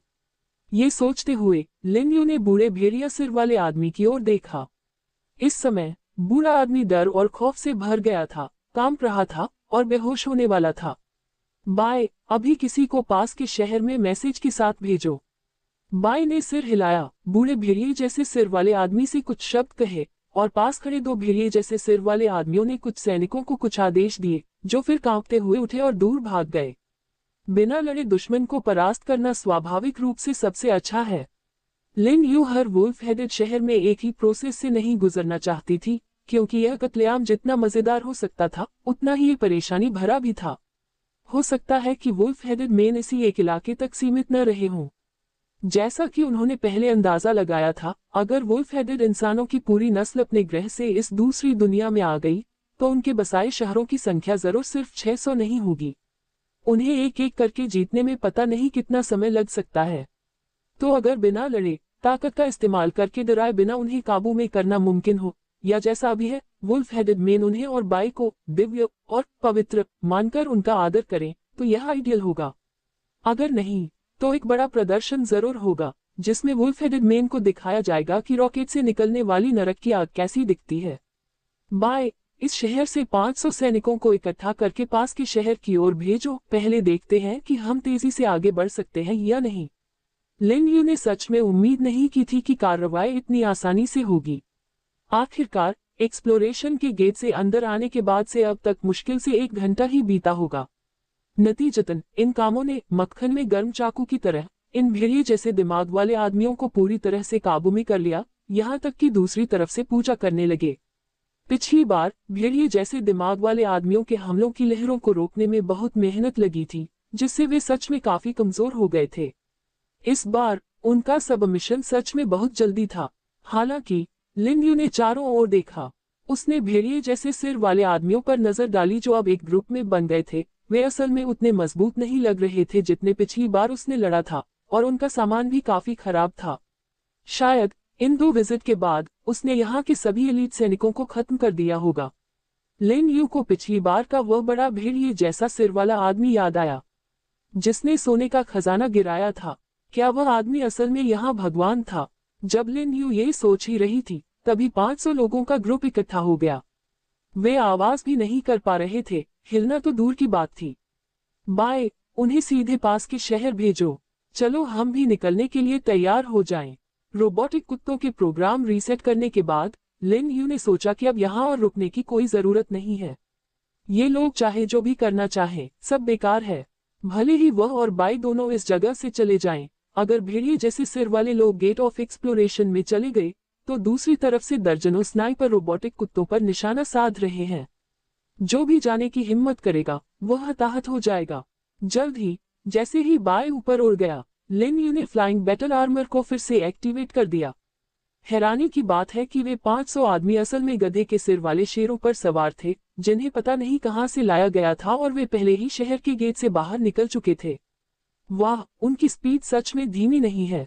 लिन यू आसमान में उड़ गया और भेड़िए जैसे सिर वाले आदमियों को नीचे देखा, जो अभी भी जमीन पर लेटे हुए थे और उठने की हिम्मत नहीं कर रहे थे। लिन यू ने संतुष्टि में सिर हिलाया और रीजनल मैप इंटरफेस खोला। अब अगले स्टेप पर आगे बढ़ने का सबसे अच्छा समय है। लिन यू यहाँ ज्यादा समय नहीं बिताना चाहती थी। इस बार वह यहाँ खास तौर पर उड़ने वाले बैटल आर्मर के हथियारों को टेस्ट करने और असली लड़ाई का मौका ढूंढने आए थे। उन्होंने पाया कि उड़ने वाले बैटल आर्मर ने बहुत ज्यादा हवाई फायदा दिखाया था, जिससे उन्हें बहते पानी की तरह आसानी से लड़ाई करने में मदद मिली। ये काफी था। एक बार जब वे अगले भेड़िए जैसे सिर वाले आदमियों के शहर में पहुंच जाएंगे तो ये काफी होगा। फिर वह वहां के पुराने जमाने के बड़े जानवरों को खत्म करने के लिए फेयू के रिफ्यूजी गांव में खास पुराने सीक्रेट दायरे के गेट पर लौटेगा। ये सोचकर लिन यू ने खुद को जमीन के पैरेलल कर लिया और अब ट्रांसपेरेंट हेलमेट ने उसे ज्यादा दूर तक देखने का मौका दिया। उसकी पीठ पर आग फेंकने वाला उड़ने वाला डिवाइस और पैरों पर लगी आग की लपटें उसे और तेज स्पीड से आगे बढ़ा रही थी। हालांकि लिन यू ने देखा कि वह जितनी तेजी से उड़ता था उसके पीछे उतनी ही गर्मी होती जाती थी। ऐसा लगता है कि इस कूलर में बदलाव की काफी गुंजाइश है। लिन यू को अब भी लगता था कि यह सूट पूरी तरह से परफेक्ट नहीं था। इसे धीरे धीरे परफेक्ट बनाने के लिए उसे अलग अलग तरीकों से कई बदलाव करने पड़ सकते हैं। बेशक इसके लिए असल ऑपरेशन और लड़ाई के अनुभव की जरूरत है ताकि पता चल सके कि किन चीजों में सुधार की जरूरत है। इस बार लिन यू को तेज स्पीड पर धीरे धीरे गर्मी निकलने की समस्या मिली, जिससे उन्हें बाद में दूसरी दिक्कतें पता चली। लिन यू को इससे ज्यादा फर्क नहीं पड़ा, उसने बस अपनी रफ्तार फिर से धीमी कर दी, जबकि कुछ किलोमीटर आगे शहर की ओर तेजी से दौड़ते हुए 500 भेड़ियों जैसे सिर वाले घुड़सवारों को देख रहा था। वैसे गधे जैसे सिर वाले शेरों की स्पीड सच में बहुत बढ़िया है। उनमें कौन से जानवरों के जीन्स मिलाए गए थे? लिन यू ने गधे के सिर वाले शेरों को भेड़िए के सिर वाले घुड़सवारों को लेकर बड़े घास के मैदान में दौड़ते हुए देखा और धीरे धीरे उसके बराबर आ गए। बाई ने देखा कि लिन यू अपनी रफ्तार धीमी कर रहा है और उसके बगल में उड़ गया। जैसे जैसे वे आगे बढ़ते गए, ग्रे सफेद दीवारों वाला बड़ा शहर धीरे धीरे नजर आने लगा। आग फेंकने वाला उड़ने वाला डिवाइस अपनी लिमिट के करीब लग रहा था। लिन यू लगभग 2 घंटे से उड़ रहा था, अपनी लिमिट के करीब। उसने धीरे धीरे ऊंचाई कम की, आखिर में घास पर उतरा तुरंत बचे हुए सामान का इस्तेमाल करके एक नया super alloy large scale suspension flame spraying flying device बनाया और अपना अभी का फ्लाइंग बैटल आर्मर हटा दिया। इसे पहनने से थोड़ी गर्मी लगती है। लगता है एक और अपग्रेड पॉइंट मिल गया है। लिन यू ने अपने माथे से पसीना पोंछा और आग फेंकने वाले उड़ने वाले डिवाइस में फिर से फ्यूल भरा। वैसे क्या फ्यूल टैंक को थोड़ा अपग्रेड किया जाना चाहिए? क्या फ्यूल को प्लेन के लिए एविएशन फ्यूल में अपग्रेड किया जाना चाहिए? लिन यू ने इस बारे में सोचते हुए वापस आसमान में उड़ान भरी और गधे के सिर वाले शेरों पर सवार भेड़िए के सिर वाले घुड़सवारों ने उसे पकड़ लिया। उनकी स्पीड सच में काफी अच्छी थी। लिन यू ने गधे जैसे सिर वाले शेरों को थोड़ी जलन के साथ देखा। वही जानने को उत्सुक थी कि उन पर सवारी करने में कैसा लगता होगा, लेकिन निश्चित रूप से ये बाई की सवारी करने से ज्यादा आरामदायक होगा। आखिरकार गधे जैसे सिर वाले शेरों को दौड़ते हुए देखना घोड़ों जैसा ही लगता है। उनका स्टेमिना भी ज्यादा होता है और स्पीड भी उतनी ही होती है। लेकिन लिन यू को पूरा यकीन था कि गधे जैसे सिर वाले शेर उसे अपनी सवारी नहीं करने देंगे। जैसे ही वे शहर के करीब पहुंचे, लिन यू ने अपनी स्पीड धीमी कर दी और आखिर में लगभग 1 किलोमीटर दूर रुक गया और बाई भी उसके साथ जमीन पर उतर गया। लिन यू ने जल्दी से जमीन पर 10 स्क्वायर मीटर का पत्थर का प्लेटफॉर्म बनाया, उस पर उड़ने वाला बैटल आर्मर रखा और बाई को पीछे हटने और उसे ठंडा करने के लिए उस पर ठंडी धुंध उड़ाने का आदेश दिया। 500 भेड़ियों के सिर वाले घुड़सवार तेजी से आगे बढ़े और शहर की दीवारों के नीचे पहुंच गए। लिन यू ने एक पल इंतजार किया, अब ज्यादा कूल लगने वाले फ्लाइंग आर्मर को छुआ और उसे वापस पहन लिया। हालांकि लगभग 10 मिनट बाद भी शहर से कोई हलचल नहीं हुई। नई बनी 5 मीटर चौड़ी और 5 मीटर ऊंची दीवार के ऊपर खड़े होकर लिन यू ने साइटिंग स्कोप निकाला। दीवारें पहले से कई गुना चौड़ी थी, जो बहुत बड़ी आबादी और सेना का संकेत देती थी। इसकी पावर शायद पहले वाले से कई गुना ज्यादा थी। तो क्या वे सरेंडर करने के लिए सामने आएंगे, या यूं कहें, उसने लगभग 3 मीटर ऊंची शहर की दीवारों के अंदर देखा, जहां छोटी इमारतों के बीच कोई भेड़िए जैसा सिर वाला आदमी नहीं दिख रहा था। उसकी नजर शहर के बीच में बने बड़े ऊंचे किले जैसे स्ट्रक्चर पर पड़ी, जो अंधेरे में दिखाई दे रहा था। ऐसा लगता था कि वहां काफी संख्या में भेड़िए जैसे दिखने वाले लोग रहते थे। क्या उसे जाना चाहिए या इंतजार करना चाहिए? हालांकि लिन यू ने ज्यादा इंतजार नहीं किया। उन्होंने गधे के सिर वाले शेरों पर 700 से 800 भेड़िए के सिर वाले घुड़सवार देखे, उनके पीछे भाले और भाले लिए लगभग 1000 भेड़िए के सिर वाले पैदल सैनिक और दर्जनों भेड़िए के सिर वाले तोपखाने वाले तोपे चलाते हुए देखे। सबसे पीछे भेड़िए जैसे सिर वाला एक जनरल, भारी कवच पहने और तेज हथियार लिए, एक अनजान जीव पर सवार था जो दूसरों से कई गुना बड़ा था और उसके चारों ओर सौगात थे। ये सरेंडर जैसा नहीं लग रहा था। बाई, तैयार हो? लिन यू ने बाई से पूछा, जो उसके बगल वाली दीवार पर बैठा था। बाई ने हल्के से सिर हिलाया और धीरे से गुर्राया। उन्होंने फिर से शहर के गेट की तरफ देखा। भेड़िए जैसे सिर वाले घुड़सवार पहले ही निकल आए थे और तुरंत रुक गए। उनके पीछे की पैदल सेना और तोपखाना कोर भी रुक गई। भारी सैनिकों से सुरक्षित भेड़िए के सिर वाले जनरल के आने के बाद पूरी भेड़िए के सिर वाली सेना गुस्से से दहाड़ने लगी। तो फिर यह एक लड़ाई है। कंधे पर काली भारी तलवार लिए और शानदार कवच पहने भेड़िए जैसे सिर वाला जनरल अपने रहस्यमयी घोड़े को बीच में ले गया, जबकि भेड़िए जैसे सिर वाले तोपखाने वाले फैल गए। लिन यू ने देखा कि वे तेजी से तोपों को एडजस्ट कर रहे हैं और उस पर और बाई की जगह पर निशाना साध रहे हैं। अच्छा, वो कहावत क्या है? एक मेंटिस रथ को रोकने की कोशिश कर रहा है।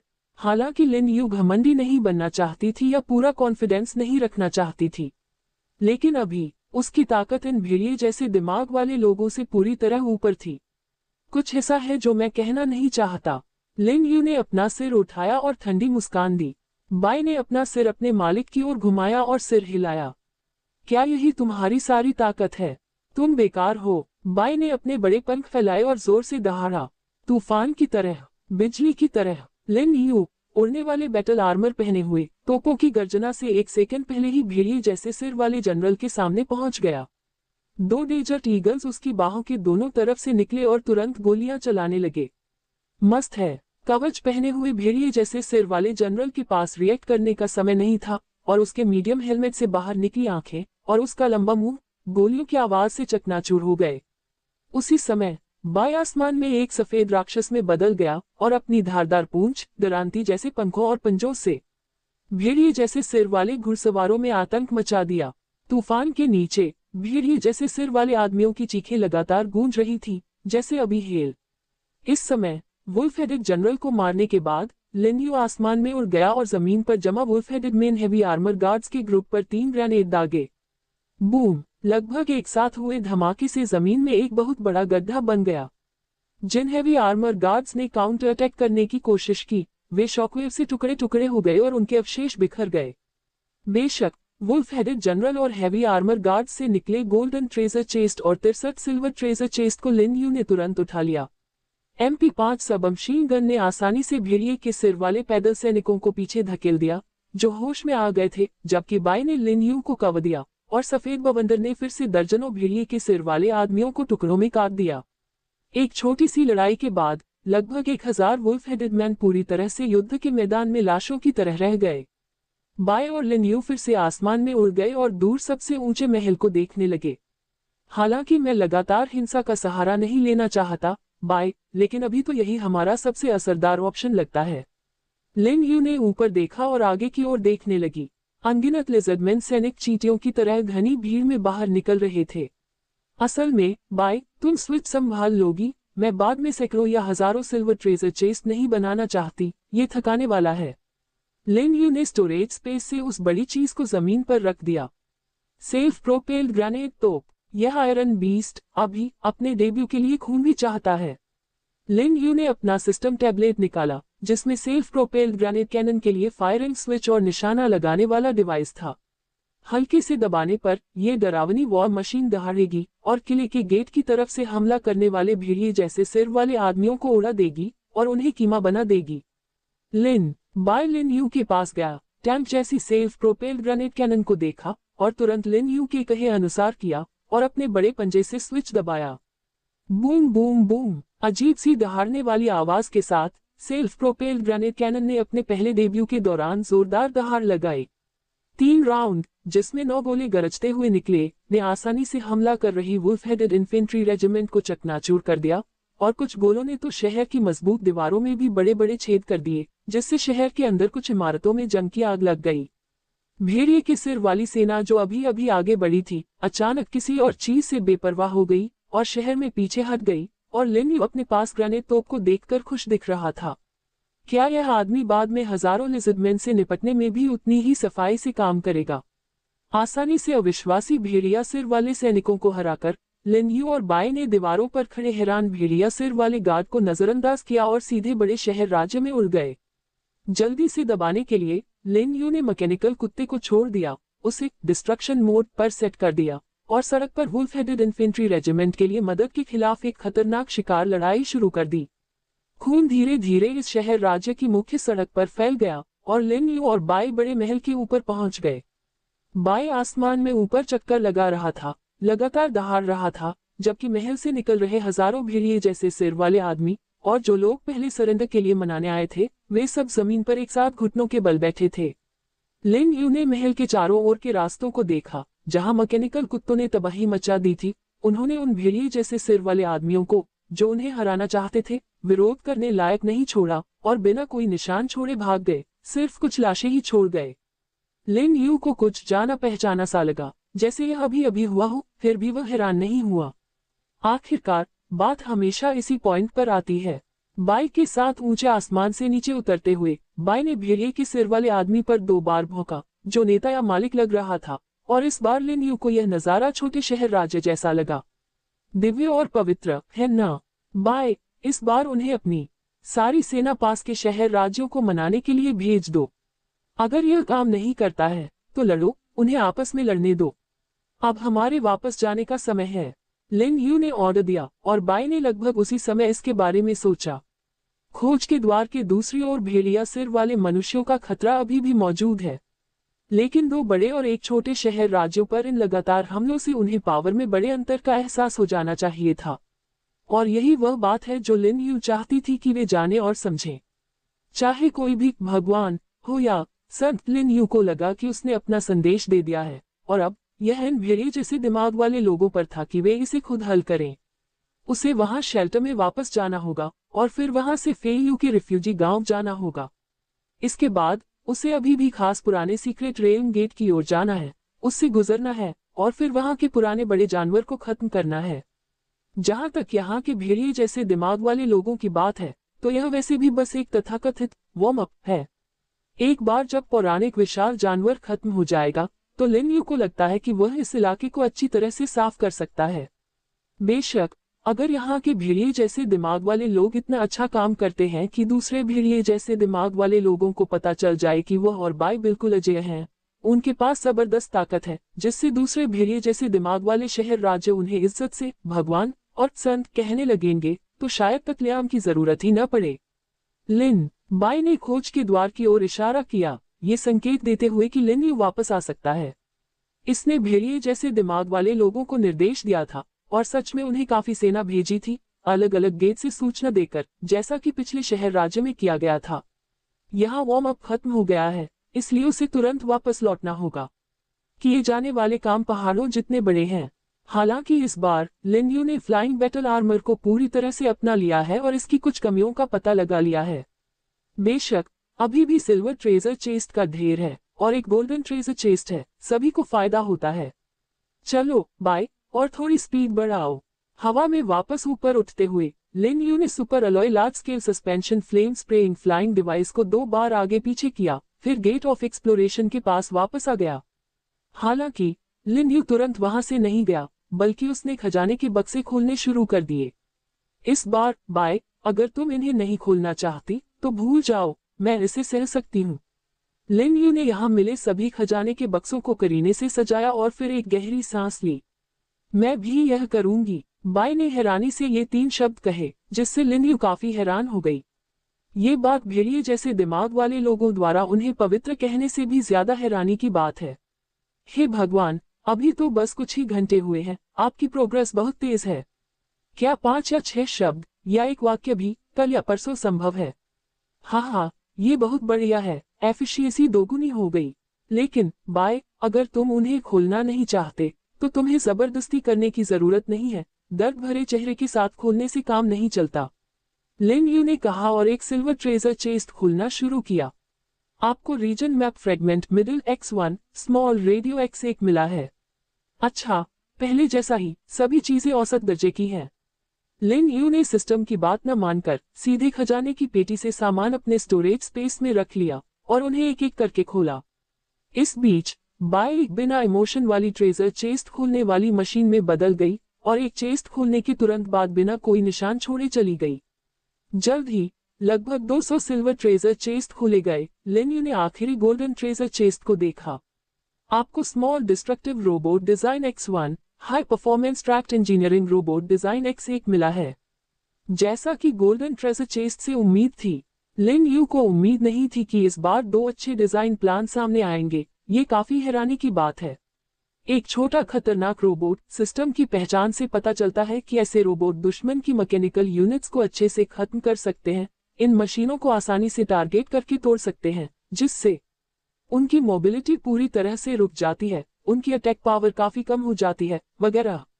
जरूरी पार्ट्स के लिए बस एक यूनिट एलॉय, थोड़ा सा TNT और एक सिंपल सर्किट बोर्ड ही काफी होगा।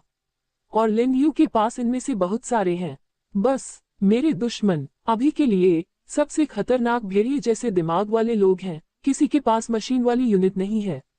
ये थोड़ा अजीब है। अब तक लिन यू की टेक्नोलॉजिकल पावर और हथियार सभी बचे हुए लोगों से कहीं ज्यादा है। ठंडे हथियार इस्तेमाल करने वाले लिजर्डमैन और तोप इस्तेमाल करने वाले भेड़िए जैसे लोग जो पुराने जमाने के हैं, उन्हें लिन यू को छोटा खतरनाक रोबोट इस्तेमाल करने की जरूरत नहीं है। अभी तक अगर वह चीज दिख जाए तो क्या मुझे कुछ तैयार रखना चाहिए? लिन यू ने सोचा कि दीवार पर कुछ दिखाई देगा और ये 2 चांदों से करीब से जुड़ा हुआ है। अगर हम बाद में उससे मिलते हैं तो क्या मैं सच में इन छोटे खतरनाक रोबोट को एक लहर की तरह छोड़ सकता हूँ? थोड़ा सोचने के बाद लिन यू ने आखिरकार तय किया कि जब वह वापस आएगा तो सबसे पहले वह 1000 रिजर्व में बनाएगा, ताकि अगर वे काम आ जाए तो काम आ सके। High performance tract engineering robot design को देखें तो इसके लिए कुल मिलाकर ज्यादा अलॉय की जरूरत होती है, मशीन डॉग्स की तरह, जिसमें कुछ कॉम्प्लेक्स पार्ट्स की जरूरत होती है। खुशकिस्मती से उसके पास अभी भी बहुत कुछ था। एक बार यह बन जाए तो इसे थोड़ा अपग्रेड करें, यह शायद मशीन डॉग्स के कुछ कामों की जगह ले सकता है, जिससे वे डिफेंस और ऑफेंस या ऐसे ही कामों पर फोकस कर सकें। लिन यू ने योजना बनाई और बाई द्वारा खोले गए सिल्वर ट्रेजर चेस्ट में सामान भी जमा कर दिया। जल्द ही उन्हें यहाँ के इलाके के नक्शे में बदलाव दिखे। शुरुआत में जो डेवलपमेंट रेट 30 से 40 से कम था, अब हैरानी की बात है कि वह 78% तक पहुंच गया है। वाह, ये जगह सच में बहुत बड़ी है। लिन यू ने सिस्टम टैबलेट पर ध्यान से लगभग समझ में आने वाले एरिया मैप को चेक किया, हर भेड़िए के सिर वाले शहर और किले पर नजर रखते हुए ये पक्का किया कि भेड़िए के सिर वाले लीडर का पहले 600 का जिक्र झूठ नहीं था। 600 से ज्यादा भेड़ियों जैसे शहर और किले, इसका क्या मतलब है? लिन यू ने सोचा, अगर उनके पिछले अंदाजे के मुताबिक भेड़िए के सिर वाला रहस्यमयी इंसानी ग्रुप भी इंसानों की तरह इस दूसरी दुनिया की सर्वाइवल गेम में हिस्सा लेता है, तो चीजें इतनी आसान नहीं हैं। इंसान बहुत बड़ी संख्या में हैं, लेकिन करीब 50 दिन बाद भी कई 100 लोगों के रिफ्यूजी गांव हैं। उनके बीच कुछ कमियां और टकराव दिख रहा है, यहाँ तक कि उनका विरोध करने वाला एक खुद को सर्वाइवर कहने वाला भिखारी ग्रुप भी सामने आया है। इसके अलावा लिज़र्डमैन इंसानों के साथ मिलकर मुसीबतों का सामना करते हैं, लेकिन इंसानों की सुरक्षा के लिए भी खतरा पैदा करते हैं। इसके अलावा एक तथाकथित कोई चुपके से कुछ कर रहा है। इंसानी अफरा तफरी की तुलना में भेड़िए जैसा सिर वाला पक्ष साफ तौर पर ज्यादा एकजुट है। इतने कम समय में उन्होंने एक एरिया मैप में 600 से ज्यादा शहर और किले बना लिए हैं और यहाँ म्यूटेटेड गधे जैसे सिर वाले शेरों को काबू में कर लिया है। हालांकि उनकी खेती और दूसरी सभ्यताओं का विकास दिखाई नहीं देता, लेकिन अगर खोज के दरवाजे के दोनों तरफ सच में खुल जाएं, तो भेड़िए जैसे दिमाग वाले लोग इंसानों को कुचल देंगे। इंसान अभी भी एक जैसे डेवलपमेंट लेवल पर हैं, लेकिन उनमें एकता की बहुत कमी है। पुराने जबरदस्त जानवर को खत्म करने के बाद इस तरफ को सुझाने से कम भेड़िए जैसे दिमाग वाले लोग बाय और मेरी ताकत को मानेंगे। अगर कामयाब रहे तो इससे भेड़िए जैसे दिमाग वाले लोग पहले से ही अंदर से बटे हुए इंसानी ग्रुप का सामना करने से भी बचेंगे। लिन यू ने प्लान बनाए, जिससे ऐसा लगा कि वह बाई के बारे में सोच रही है। लिन बाई ने कुछ सोचते हुए भेड़िए जैसे दिखने वाले शहरों की तरफ देखा। क्या हाल है बाई? हमारे पास अभी भी काम बाकी है। लिन बाई ने पीछे की ओर इशारा किया। लड़ाई? क्या आप कह रहे हैं कि आप तब तक यही रहना चाहते हैं जब तक सभी भेड़िए जैसे दिमाग वाले लोग हार नहीं मान लेते? हाँ, बाई ने सिर हिलाया। लिन यू को बाई के इरादे की उम्मीद नहीं थी। कोई जरूरत नहीं, उन्हें खुद ही इसे संभालने दो। संत, प्रस्तुत हो जाओ, बाई ने कहा। लिन यू ने साफ साफ समझ लिया कि बाई असल में क्या चाहता है। ऐसा लगता है कि बाई चाहता है कि इस एरिया मैप के सभी भेड़िए जैसे दिमाग वाले लोग उसके और बाई के सामने झुक जाएं। इस तरह खतरों को पूरी तरह से हटा दिया गया। अगर बाई को यहीं छोड़ दिया जाए, लिन यू ने सोचा, ऐसा लगता है ये नामुमकिन नहीं है। उसके पास उड़ने वाला बैटल आर्मर है, इसलिए अकेले उस बड़े जानवर का सामना करना पूरी तरह से मुमकिन है। हालांकि बाई का साथ बेहतर होगा, लेकिन उसका न होना नुकसानदायक नहीं है। और अगर प्रोग्रेस बन जाती है और दोनों जरूरी काम पूरे हो जाते हैं, तो यह मुमकिन लगता है। ठीक है बाई, पहले कुछ खा लो। लिन यू ने बाई के सामने शेर के सिर वाले भालू का सारा मांस रख दिया। यहाँ काम बहुत मुश्किल था। भेड़िए जैसे दिमाग वाले लोग अपनी काबिलियत की वजह से बाई को कोई नुकसान नहीं पहुंचा सकते थे। लगता है चीजें और भी आसान होती जा रही हैं। लिन यू ने धीरे से खोज का गेट खोला और बाई की ओर देखने के लिए पीछे मुड़ी। बाई ने अपना बड़ा पंजा फैलाया और उसे हिलाया। क्या ऐसा कुछ है जो तुम नहीं कर सकती? लेकिन बाई, चलो पहले ही तय कर लेते हैं। अगर तुम्हें जरा सी भी चोट लगी तो तुम्हें जल्दी से शेल्टर वापस जाना होगा, समझी? लिन समझ गया। बाई ने जल्दी ही ज्ञान को समझ लिया। लिन यू के हर वाक्य से सीखा कि जो विचार वह बताना चाहता था उसे कैसे व्यक्त किया जाए, और वह ज्यादा से ज्यादा इंसान जैसा होता जा रहा था। इसमें कुछ भी गलत नहीं है। लिन यू को लगा कि हालांकि बाई अब बोल सकता है, लेकिन ये पहले से ज्यादा अलग नहीं है। पहले ये सिर्फ बॉडी लैंग्वेज से अपनी बात बताता था, और अब यह एक या दो शब्दों में अपनी बात कहने की कोशिश करता है। अगर काफी समय हुआ तो बाई किसी बोरिंग रात में लिटिल मैन के साथ कॉमेडी स्केच कर सकती है। बेशक साइडकिक के तौर पर लिटिल मैन के लिए गाऊ कहना अच्छा रहेगा। ठीक है, तो हम मान गए हैं। बाई, अगर वुल्फ हेडेड मैन तुम्हें चोट पहुंचाने में कामयाब हो जाता है तो तुरंत वापस आ जाना या ठीक होने के लिए कोई जगह ढूंढ लेना।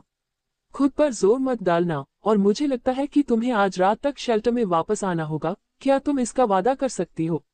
लिन यू को बाई की काबिलियत की चिंता नहीं थी, लेकिन वो पूरी तरह से आश्वस्त नहीं था।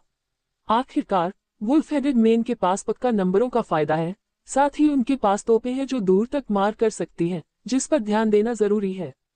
ठीक है, लिन। बाई ने सिर हिलाकर लिन यू को भरोसा दिलाया। बस हो गया, तो आज रात मिलते हैं। अगर तुम्हारी तरफ से सब ठीक रहा तो मैं तुम्हें पैलेडियम ट्रेजर चेस्ट खोलने दूंगा। गावू। बाई की आंखें तुरंत चमक उठी। वह बहुत उत्साहित लग रहा था। ये छोटा सा लड़का। लिन यू को उम्मीद नहीं थी कि बाई को भी चेस्ट खोलने की लत लग जाएगी। लकड़ी और तांबे के खजाने के बक्से खोलने से लेकर प्लेटिनम के खजाने के बक्से खोलने तक बाई की भूख लगातार बढ़ती जा रही थी। और ऐसा लग रहा था कि यह बिल्कुल उसके जैसा है, जो सिर्फ ऊंचे लेवल के चेस्ट खोलना चाहता है, न कि निचले लेवल की चेस्ट से चिपके रहना चाहता है। तो हम दोनों को कड़ी मेहनत करनी होगी, लेकिन तुम्हें ज्यादा नहीं करना चाहिए। लिन यू दरवाजे के अंदर चली गई और खोज का गेट एक साथ बंद हो गया। बाई अपनी जगह पर खड़ी हो गई, अपने पंख फैलाए और दूर आसमान में उड़ गई। इस बीच दरवाजे की दूसरी तरफ लिन यू शेल्टर में लौट आया।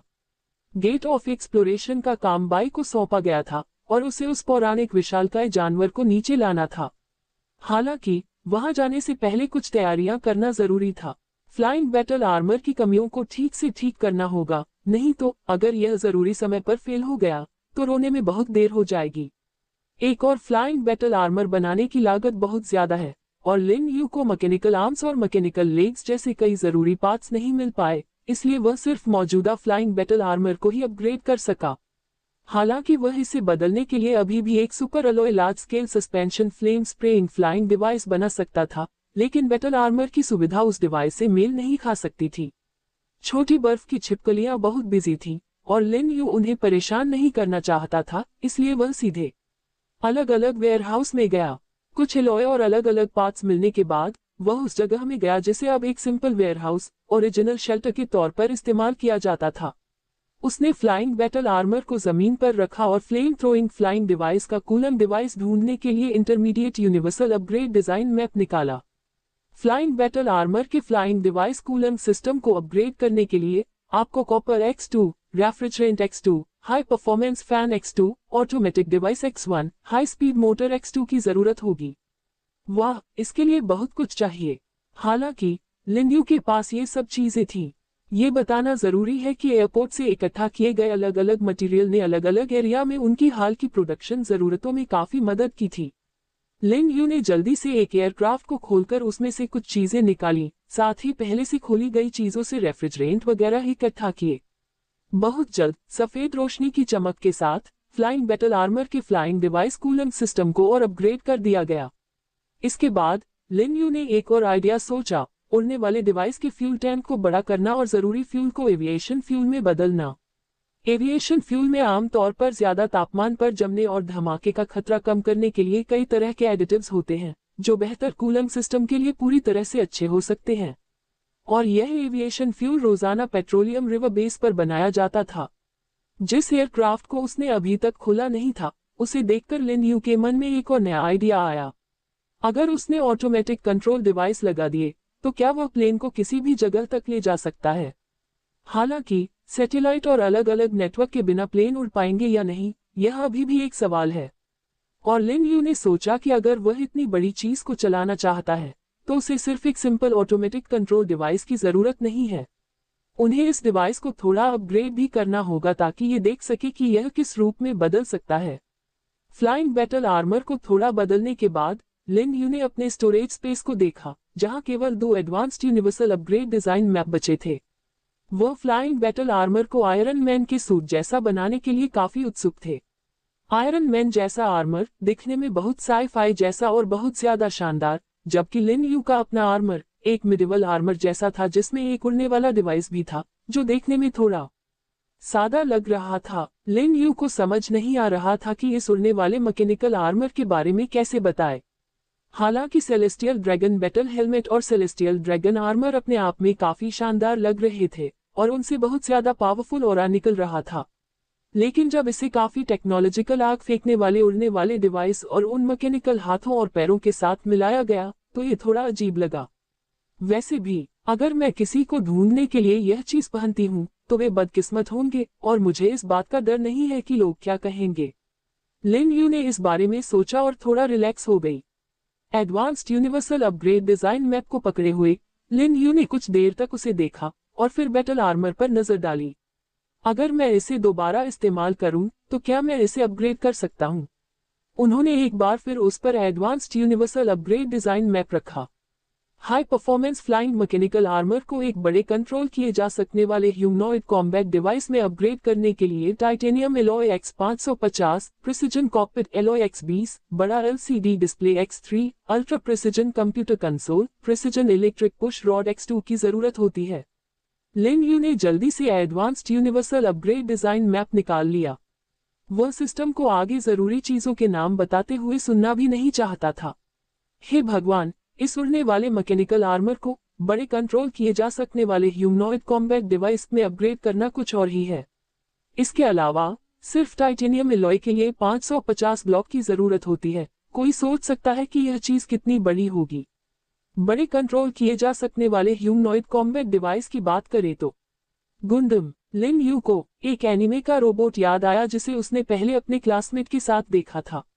लगभग 20 मीटर ऊंचा, जमीन पर दौड़ने, आसमान में उड़ने और जरूरत पड़ने पर कॉस्मोस में भी घूमने में सक्षम। गुंडम, अगर मैं वह चीज बनाऊं, तो मुझे किससे निपटना चाहिए? लिन यू को लगा कि अभी ऐसा कुछ भी नहीं है जिसे उसका दुश्मन माना जा सके, और अगर उसने सच में गुंडम बना लिया तो सब कुछ आसानी से हैंडल हो जाएगा।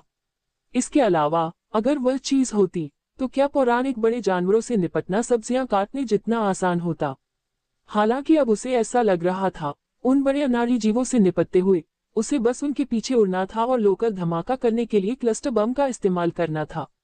बाद में बदबू की परवाह किए बिना लिन यू ने सोचा कि यह सबसे आसान और सुविधाजनक तरीका है, और जब तक वह चाहे वह बस इस उड़ने वाले मैकेनिकल आर्मर का इस्तेमाल करके इसे पूरी तरह से हासिल कर सकता था। मैं इसे अभी के लिए अलग रख दूंगा। अगर हो सका तो मैं अभी भी इस गंडम को चालू करना चाहता हूँ, भले ही अभी इसकी जरूरत नहीं है। आखिरकार यह काम आ सकता है। लिन यू ने पास में मौजूद छोटी बर्फीली छिपकलियों को देखते हुए खुद से बात की।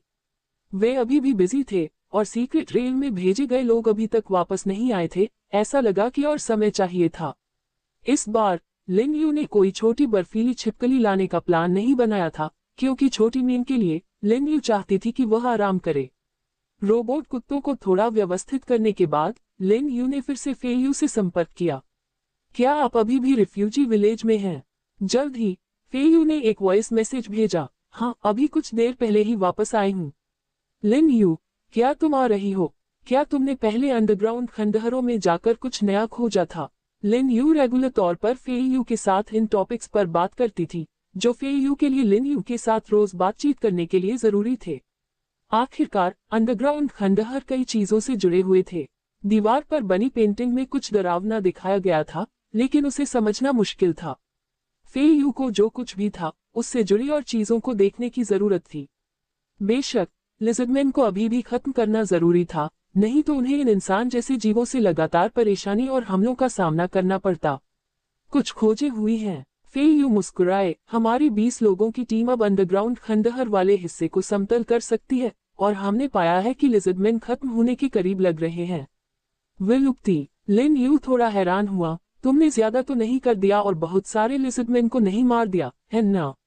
असल में नहीं, हमने काफी लोगों को खत्म किया है, लेकिन हाल के दिनों में ये सिर्फ 1 या 2 हजार है। लेकिन हमने 30,000 लिजर्डमैन की बड़ी फौज का सामना नहीं किया है, जैसा आपने अपने शेल्टर पर देखा था। फेयू की आवाज में बेबसी झलक रही थी। उन्हें नहीं पता कि वे कहाँ छिपे हैं। ऐसा लगता है जैसे वे सब मिलकर गायब हो गए हैं।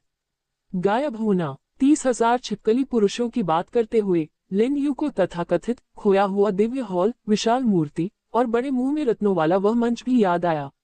उस जगह पर छिपकली आदमियों की संख्या चींटियों की तरह अनगिनत थी। क्या उसे फेयू को लोगों को वहां घुमाने ले जाने देना चाहिए? हालांकि लिन यू ने जल्द ही इस विचार को खारिज कर दिया। भले ही फेयू की टीम वाकई बहुत मजबूत हो गई थी, लेकिन इतने सारे लिजर्डमैन का सामना करने से शायद उनकी झुंड बनाने की स्ट्रेटेजी डूब जाती। हाँ, अब वे बहुत कम हैं। ऐसा लगता है कि उन्होंने अंडरग्राउंड खंडहर छोड़ दिया है। इसके उलट हमें कई भिखारी मिले हैं, लेकिन उन लोगों के पास एक दिलचस्प मामला है।